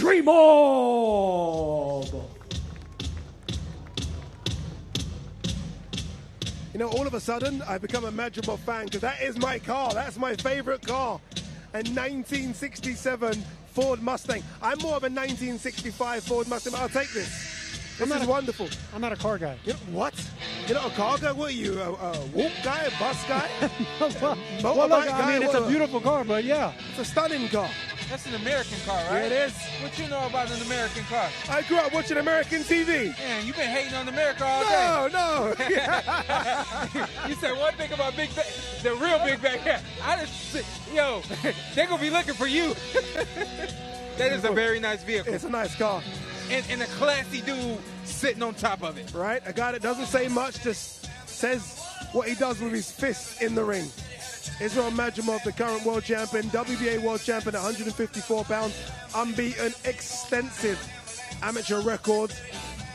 He's coming to keep hold of that title. You can look at that 10-0 if you want to. That's smoke and mirrors. This dude is a real threat to Terence Crawford.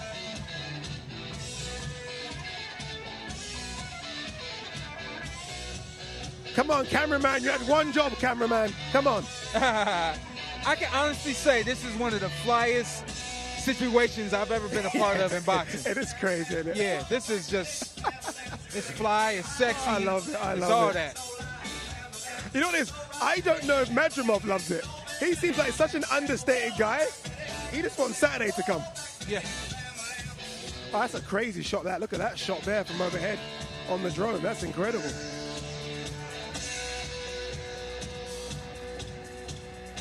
That's so awesome. Yeah, I like that. I like that a lot.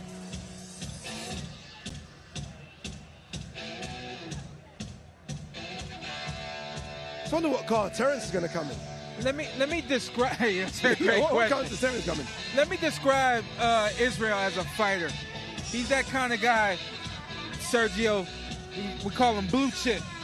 Punch that clock and go to work. He ain't coming in here for no nonsense. He don't care about who you are, what you got to do. He going to his machine and he gonna go to work. Listen, man, I've been in camp with you and your father, and I know what that means. I mean, there's no messing around with the bootstraps. Absolutely, it's go to work. We don't want that flashy stuff. I mean, he's forced to come out in the flashiness, ran out the Mustang, but that's not him. You can see it. He just wants to get in there and fight. He trained, he's prepared, he has all the backing in the world. Now it's just time to sell the fight and shine. Is Terence Crawford that guy as well? No, I would have. No, is Terence Crawford that guy it earlier. cooks in and goes to work as well? Is he not similar? Oh yeah. That's why this is going to be a great fight. Again, you look at 40-0 versus 10-0, and it doesn't look right. Yeah, dig a bit deeper. Ladies and gentlemen, here is the undefeated, reigning and defending WBA Super Welterweight Champion of the World, Israil the Dream Madrimov.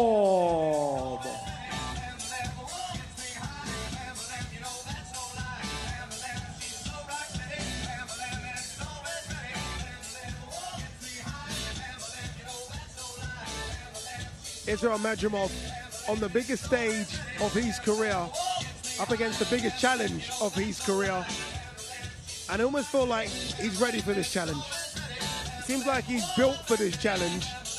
And by God, it's going to be a challenge come Saturday. Listen, you know, they call boxing the poor man's sport. They say it's one of the loneliest sports. He's done everything right.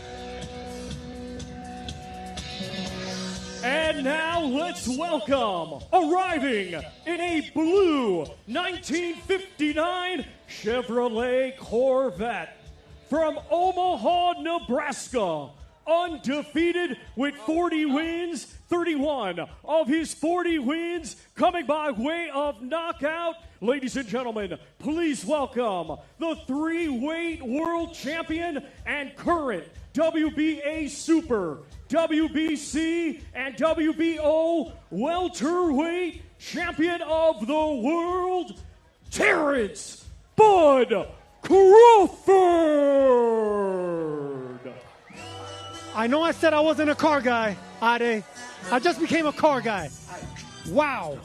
That car is amazing. That is the car, and that is the fighter, the pound-for-pound fighter on top of a beautiful piece of machinery. I mean, that's how you make an entrance. That's a pound-for-pound entrance right there. Yeah, look, I said I was a Mustang guy. I lied. I'm a Corvette guy. That's a Corvette, man. That there is beautiful. And I've just seen as well, they got the number plates say Crawford. They've had their names. I didn't even notice that. Their names on the number plates as well. Crawford, like Madrimov, though. Look at his face. Can we just get there? He's got that kind of, can we just get this done to Saturday? I love this. I love this for both of them. When you mentioned that the face-off was super, super nice, you were talking about the show. And I thought you were talking about an actual face-off. No. I've never known Crawford to not have a real face on fight week. No. The face-off. Yeah, I mean, when these guys get to face-off here, I think we're going to see a switch. Yeah, absolutely. Yeah. That's a beautiful car. You know, Crawford's one of the meanest fighters that I've actually I've met and shake his hand and talk to him. I'm complimenting him, and he's looking at me like sizing me up. He's a mean dude, man. Yeah. Mean, but cool, mean. You know. And he fights that way. He fights with a chip on his shoulder. You know, he's just the real deal, man. I mean, this is a scary, scary world champion, and pound for pound, I mean, still at this age, at almost 36, 37 years old, still at the top of his game and still elite. It's incredible. Yeah, I think he's now on a mission to sort of chase that all-time great discussion conversation. Do you know what I mean? We already know he's arguably the best fighter of this era, right? Him, Canelo, Usyk, there's a debate. He now wants to, I think, in the next couple of years, have a few more big fights to have a real conversation about where he comes. No, we're talking about all-time great. Yeah, you said, I mean, two-time undisputed. That's amazing. But to become a 4-division world champion, that's something, you know, Roberto Duran did. Some of the all-time greats done. That's GOAT status right there, and that's where Terence Crawford's headed.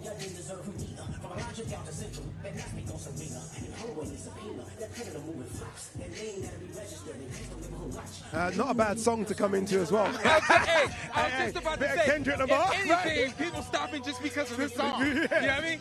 You might be walking by, I don't care what's going on. Oh, wait a minute, this is my jam. What are they doing to my jam? Yeah, but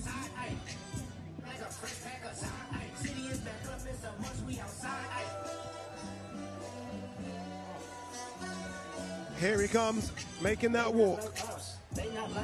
Once again, let's welcome the undefeated 3-weight world champion, Terence "Bud" Crawford.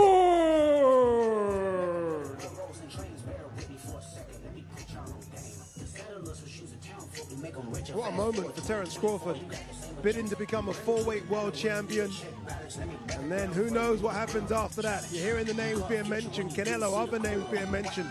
But first he has to get the job done against a very, very good fighter in Israil Madrimov.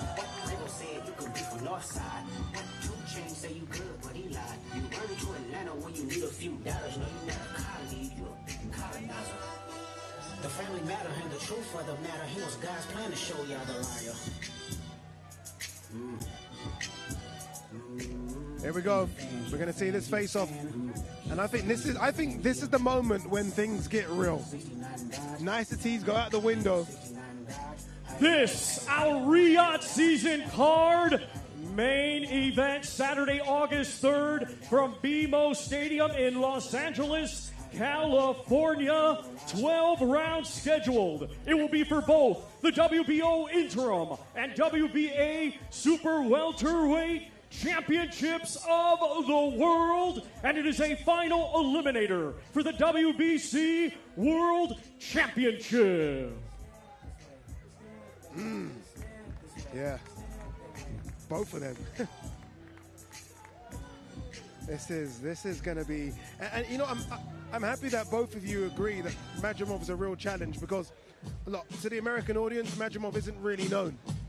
But to the European audience, when we look at his amateur record, we know how good Madrimov is. And I think he's starting to get his blood. I think we're going to go and hear from both as well.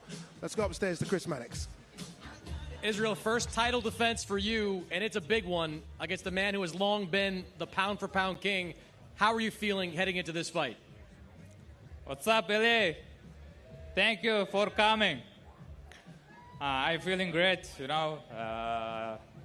I'm waiting this moment a long time. My dream is coming true because I'm feeling great. 3 weight divisions. Nobody has been able to beat this man.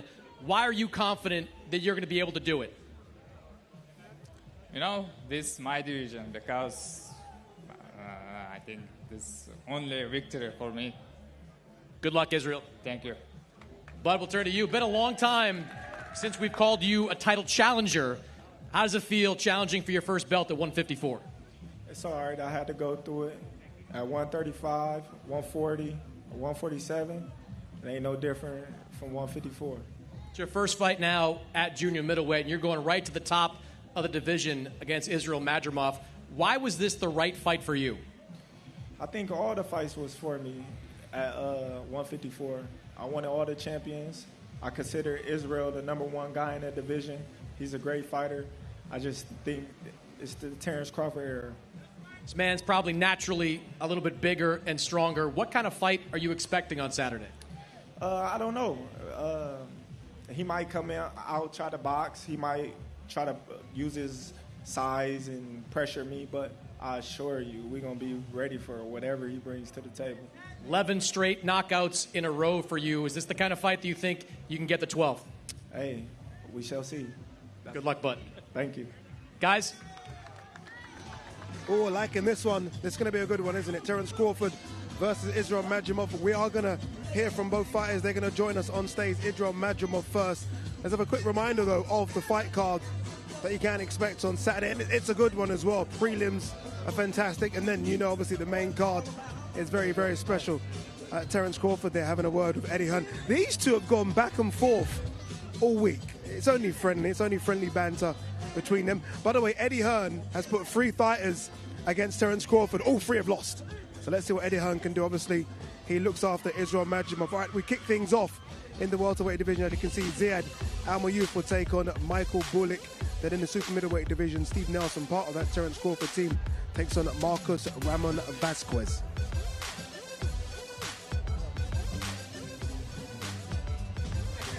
And then the main card in the lightweight division, Andy Cruz, obviously one of the best amateurs that we've seen in a long time, takes on Antonio Moran. We then move into the light heavyweight division. David Morrell takes on Hot Rod Kaladzic. Heavyweight division, Jared Anderson versus Martin Bakota. That's my fight of the night. I think that's going to be fantastic. We stick in the heavyweight division. Former unified heavyweight champion Andy Ruiz takes on Jarrell Big Baby Miller. And then, the first world title fights we have on the card, Isaac Cruz versus Jose Valenzuela. They fight for the WBA World Superweight title. And then the pound-for-pound king, Terence Crawford, moves up a weight class to 154 pounds, bidding to become a 4-weight world champion when he takes on Israil Madrimov. And, just by the power of TV, Israil Madrimov is with us now as well, with his translator. Thank you very much. Israil, as we get closer, we're only a few days away now. What are the feelings now? The biggest fight of your career is fast approaching.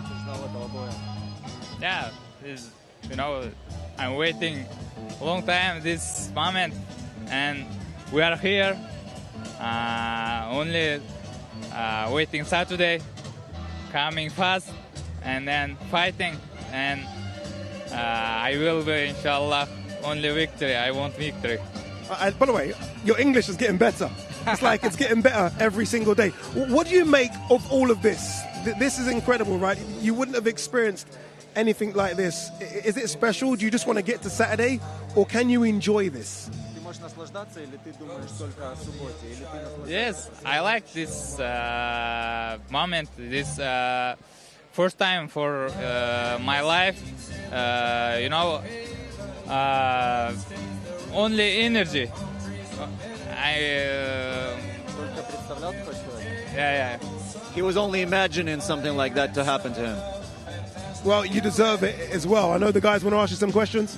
Israel, so you fought guys all over the world as an amateur. As a pro, you only had 10 fights. You're fighting the #1 fighter in the world right now. How do you prepare for him stylistically? What kind of sparring partners do you get? And ultimately, do you have a plan A, B, C, and do you think you're going to need more of that to beat someone like Bud Crawford? We are training camp was good, sparring partner is good. I'm feeling great. And then I want make the game plan. Good game plan I have, inshallah. It will be a great fight Saturday. Do you feel like this is your division? Obviously, Terence Crawford has had so much success at 135, 140, 147, but you're the 154-pound guy. As an amateur, you fought very heavy as well, 160s, 170s. Do you feel like he might just be a bit too small for you? Я не считаю этот размер не имеет, потому что он опытный боец. Но он поднимается на мой вес. Здесь я чемпион здесь. Поэтому я должен показать свой бокс, свой стиль, и защищать надо достойно. I don't think it's about the size. I think that he has the experience and he has the knowledge of the boxing that he can use, and it's not about the size. I just feel that it's my division, and when I'm saying my division, I don't mean 154 and sizes. I mean that this division is my division. I'm the champion and I have to defend the belt, and we have a plan for him, and it's not based off the size. Nice. Question that I have for you. You've already mentioned that Terence Crawford, favorite fighter of yours. Have you gotten past the fact that you're getting in the ring with him? And once you have gotten past that, what do you think it's going to take to beat Terence Crawford?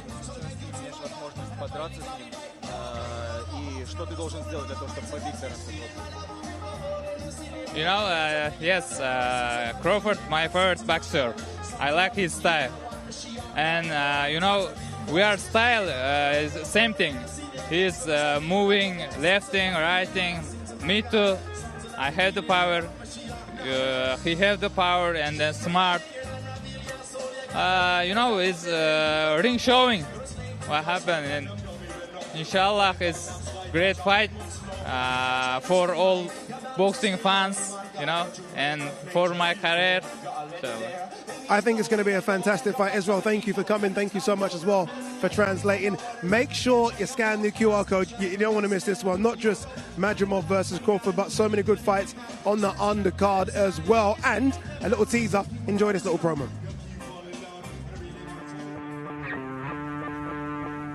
Two champions, undefeated. In one corner, a superstar, a living legend with GOAT status. Terence Crawford is an all-time great. Climbing three-weight divisions, it's incredible. If you go to the fourth, then you're hitting legendary status. Now that I moved up in weight, challenging Israil Madrimov, he's a tough opponent. Will his power carry up? We don't quite know. We both got a lot to lose in this fight. And the other, a dark horse with illustrious past. From a glittering amateur career, he moved into the professional realm. He's seen about every type of fighter you can see growing up through the amateur ranks. Crawford, I see, yes, okay, no problem. I'm not Errol Spence, I'm Israil Madrimov. This belt coming to Uzbekistan. He got the title, but I got the name. Do not count out the man from Uzbekistan. You're talking about a fresh fighter that is in his absolute prime in Israil Madrimov. We are making history. Madrimov is going to be the underdog here. He's fighting arguably the best pound-for-pound fighter on the planet. He got what I want, and I got what he wants. Labeled as one of the top fighters in the sport. Terence Crawford already has a Hall of Fame resume. To become that, you got to go through Terence Crawford. I do believe Madrimov has what it takes. This is my division. He's ready for war in Los Angeles on August 3rd. This would be the biggest win of Terence Crawford's career. I'm gunning for him August 3rd.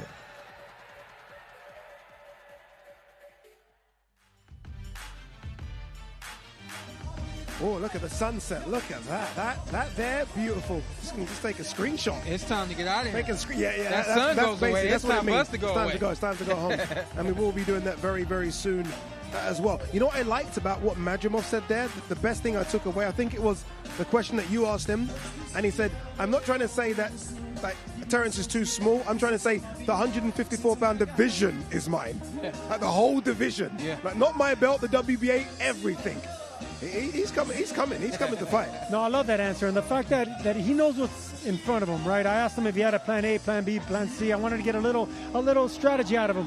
He knows what he's up against, but he also knows what he had to go through to get that champion. So he's carrying himself like a champion. He's fighting the #1 fighter on the planet, but he's the man and he's the champion and he's carrying himself like it. I love the swagger coming from Madrimov. Yeah, I love the swagger. I can see Terence Crawford making his way to us as well. You see the way he was looking at you? Yeah, see how he was looking at you? He didn't do anything. He didn't do anything. What's up, family? Hey, we were. Did you get the pick of the cars? Did you choose that car? No, you didn't choose that car? I thought you was going to say, that's mine. If I did, they know my style. They know my taste. What's your taste? What's your taste in cars? Blue or red. Okay, more, yeah. See, yeah, I thought so. How you look good. I feel good. I'm great. I'm feeling good. I'm feeling great. You know, only 3 pounds overweight. I'm great. What's it like that when you know you don't have to cut down to 147? I mean, the 147, you always make it, but it would have been a tough weight cut. Now, though, you got these extra pounds to play with. What's that like? Oh, it feels good. It feels good. You know, I can eat more. I can rest more. I don't got to work out as hard. I don't got to wear no plastics all the time. And, you know, it's less stress off my body. We were asking, as you were coming in on the car, we was asking, does Terence enjoy all of this? Or does he want to just get to Saturday? Do you enjoy it all this week and everything that comes with it? Well, to be honest, I be ready to fight. But all my peoples always try to remind me to enjoy it. Enjoy the moment. because one day all this gonna be gone. So embrace it while you can. Embrace it, you know what I mean? Show the love that's given to you to give it back. And tell us about this moment at 36 opposed to this moment at 26, 30 years old. Like, you're 36 now. What's this moment like now? Don't look at like you feel like you're squaring up. I was about to say that. He's staring you down, I'm listening. But you know it is fight time, so I'm listening. So, obviously, the energy is the same, but, like, you know, kind of walk us through that. No. Like I always say, everything happened for a reason. And for that reason, God didn't bless me to have it then. He blessed me to have it now, where I'm more mature, where I'm more laid back and can handle that comes my way. You know, who knows where Terence Crawford would have been at if he would have got everything that he wanted when he was younger and immature. More dangerous at 26 or more dangerous at 36? I'm more dangerous at 36 than 26. I got a question for you, man, because before you came up here, I said, yeah, we know that your pound-for-pound abilities, your speed, your power, you're able to do everything. But your meanness, man, I think this fight comes down to meanness. What do you think it comes down to? Speed, power, or just temperament? Something that he has, that you have, that he doesn't have? I think everything comes down to play, you know, because I felt as if he never faced a fighter like me. Who knows if I faced a fighter like him come fight time? We never know. But I know for sure he never faced a fighter like me that can do multiple things, that can change up his game plan in a blink of an eye, you know, at a split of a second. And I told him, I said, once you get comfortable, you will make mistakes. That's when I capitalized on it. You know what I like about what he said? You know what I like about what he said back to you? I'm going to try and not make mistakes. Remember what he said to you? How do you compare this to the Errol Spence fight? I mean, again, that was like a generational big fight, one we've been waiting for 5 or 6 years. How do you compare it? Because both big fights, but both quite different. To be honest, this feels bigger than the Errol Spence fight. You know, if you look around, it's different. You know, Errol Spence fight was big for the urban community, because it's been something that's been talked about for 5 years. Me and Errol. But when you look around, you see so many different races and cultures that it's bigger in its own right. Indeed, we're gonna. And I can't go nowhere without seeing a Riyadh Season poster, Crawford Madrimov poster. I don't care where I'm at. People send me the posters in New York, Omaha, California. You can't go nowhere without seeing a fight, and that's what makes it big. What's it like for you as well, being on such a big card? I mean, people have been saying this is like a Don King card from the 80s, where there are so many big fights on the card, not just a main and a co-main, but you look further down the list and you got like David Morrell's on there and Andy Cruz is on there. What's it like for you being the top of that card? Man, it's a blessing. You know, it's a blessing. And some things I just can't explain with words. You know, I'm just honored to be the one to start it off. And I just hope that it continue. You know, Turkey, continue to doing big shows like this for America as well as in Saudi. I love it. Perfectly said there from the pound for pound king, Terence Crawford. Big time boxing on DAZN. Make sure you stay locked in. Pound for pound great Crawford, the Uzbek superstar Madrimov. The Riyadh season road trip commences on August 3rd. It's an incredible fight. Terence Crawford, an all-time undisputed great champion. I do believe Madrimov has what it takes. Destination Los Angeles and DAZN for one of the best bouts of the year. We both got a lot to lose in this fight. This my division. With the world title and undefeated status on the line. He's ready for war in Los Angeles on August 3rd. You got to go through Terence Crawford. Go out there, son, and let the world know that you're great.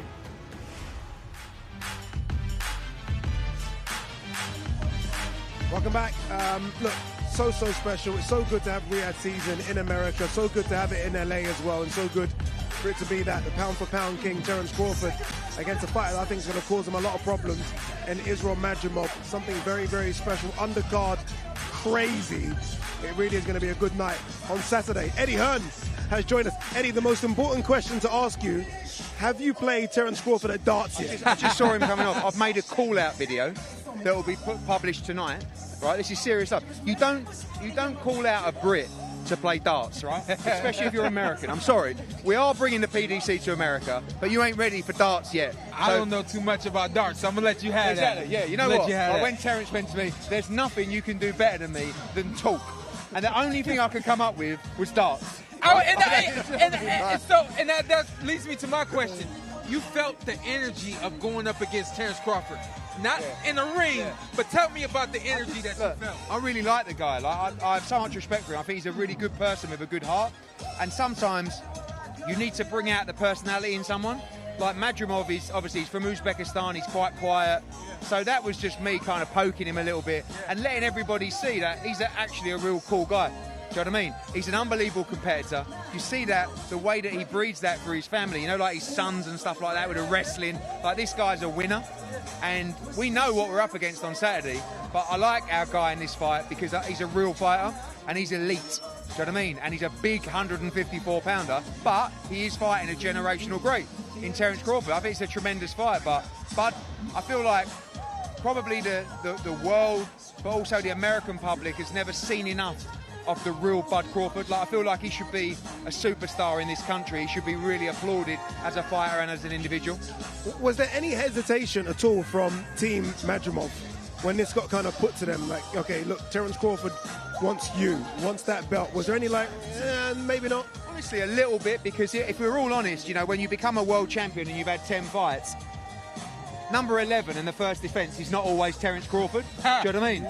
But at the same time, when you're a fighter like, you know, he's from Uzbekistan, you know, people know him, but he's not a superstar.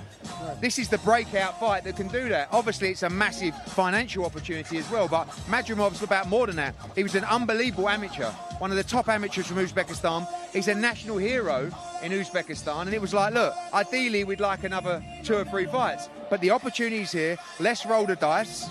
Maybe it's a step too far for Terence Crawford. When you're at 35, you're at 40, you're at 47, you go to 54. One time is too much. Yeah.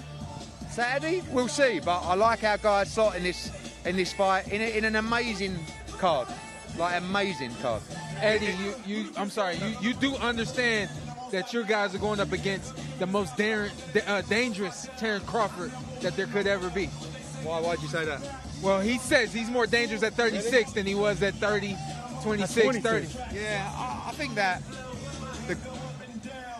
Terence is getting on a bit, but he's lived a very, very good life as a fighter. Do you know what I mean? Hasn't ballooned between fights, you know, doesn't go out and party, you know, doesn't get himself distracted. So we're well aware of the challenge. But sometimes I have to talk up our challenger, but sometimes you do it without actually seeing a way that they could win or they could neglect the bit. But Madrimov, one, he has great ring IQ. His movement is very, very good. He's a good body puncher. He punches very hard upstairs as well. He's got a great chin. You know, he's a solid guy. Everyone's going to struggle against the movement of Terence Crawford, the ring IQ.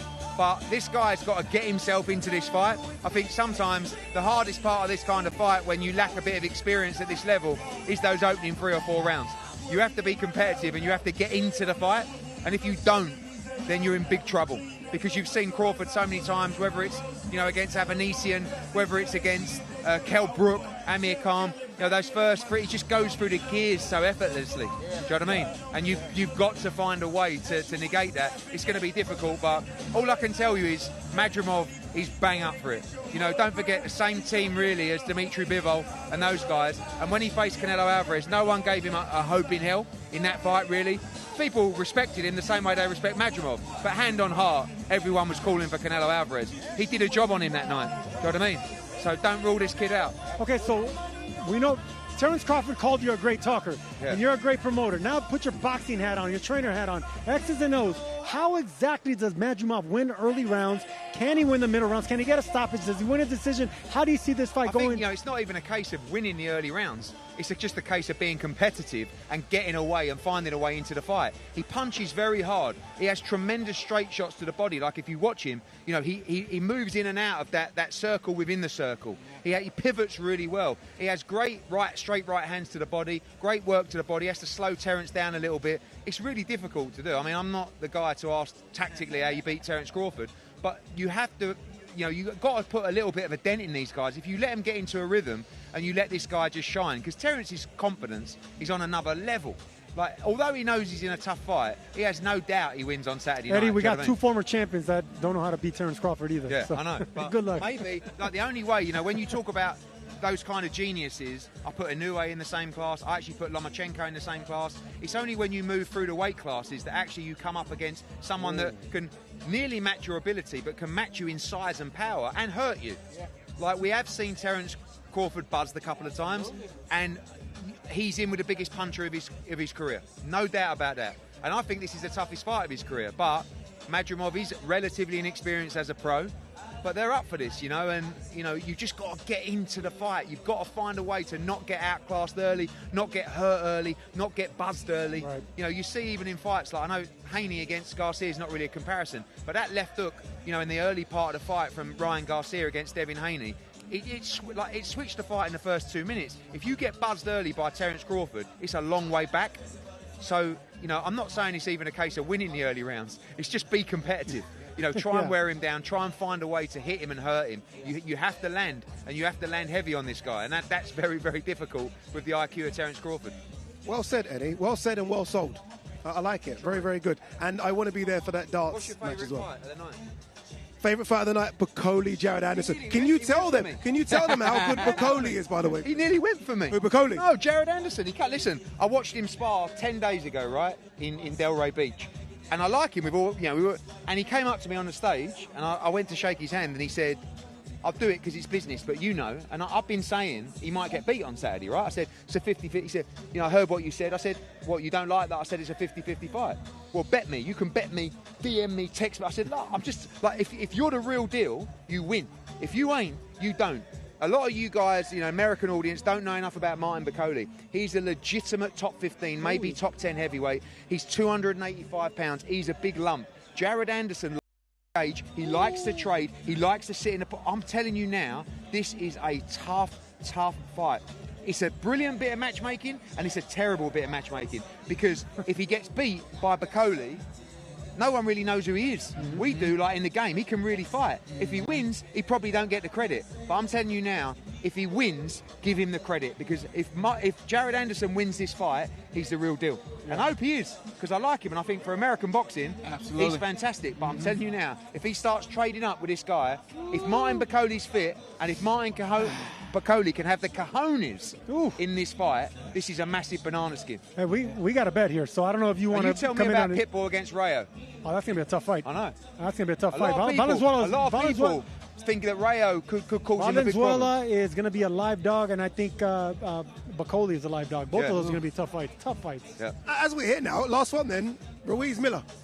Look, what I love about Ruiz Miller is Andy Ruiz, like, you know, Marvin Hagler, hard to do your hill runs when you're wearing silk pajamas, right? What happened to Andy Ruiz was he made a load of money very quickly, and he couldn't handle it. Changed his life. People were hanging on to him. He's one of the nicest guys you'll ever meet, by the way. He has such a good heart, and people took advantage of him. You know, and all of a sudden he's very generous with his money, and then all of a sudden his head was messed up. He lost interest in the game. He lost love for the game. Now he says he's back. He says he has love for the game. And when you got another 300-pound monster leaning on you and slobbering all over you 7 or 8 rounds in, you're going to tell me how much you want him, right? Ruiz is too good for Miller. Yeah, I agree. But if his heart ain't in it, and Jarrell now actually looks not like Jarrell Miller, 40-pound lighter, has really... Jarrell Miller knows this is it. This is it.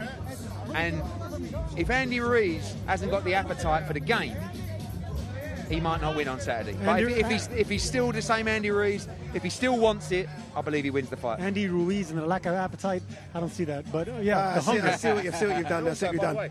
Don't blink. Sorry, don't blink for Morrell against Hot Rod. I mean, Hot Rod is all action. Morrell's a special fighter, as is Andy Cruz. You know, in the game, a lot of people say that they think Morrell might beat everybody. 168 and 175. Wow. All right. Day one in the books, and a good day one as well. I mean, Eddie sold all the fights there, and he's correct. There's so many good fights on this card, and this was just the grand arrivals. Tomorrow, it's the media workout with an extra bit of special for you as well, because we've got 3 fights as well. So media workout, stay tuned, stay locked in, 3 fights, and then it's the press conference, then it is the weigh-in, and then it's showtime from the BMO Stadium. So you see the QR code, scan it. Don't miss this, because this is going to be crazy. This, I think, and I could be wrong, I'll ask the Americans here, is the best fight card we've probably seen in America ever. And it goes down this Saturday. Make sure you tune in. It's going to be a crazy week on DAZN, and we might even get a darts match as well. We'll see. Go on, one more thing. I know they don't want me to. They'll probably ask you to wrap it up. Tomorrow night, we're live here with not just the workouts, with a show. Mark Castro headlining. I just said that. I just said that. Sorry. No, it's okay. It's the music. That's all right. It's all right. It's all right. You want the last word, Ed? Basically. So don't miss it tomorrow night live on DAZN. As Addy said, the best fight card you've ever seen in America. Riyadh Season comes to Los Angeles, and tomorrow we're here on Santa Monica Pier with a few beers for the workout and also a live card. Thursday at the Chinese Theatre. Unbelievable scenes at the press conference. Friday, LA Live for the weigh-in, 6 p.m. Everyone's welcome. And don't forget, Saturday night, the best fight card, top to bottom, sprinkled in with a bit of Eminem. Mic drop. Didn't even mention Eminem. Right See you here tomorrow. on DAZN. That's it. I didn't hear you say it. I couldn't hear you talking.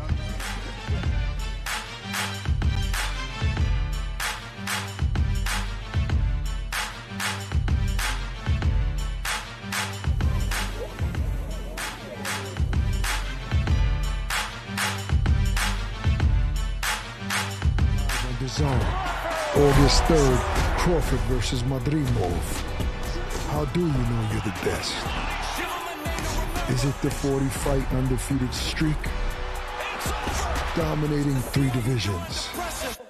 Or is it that you're always looking for more?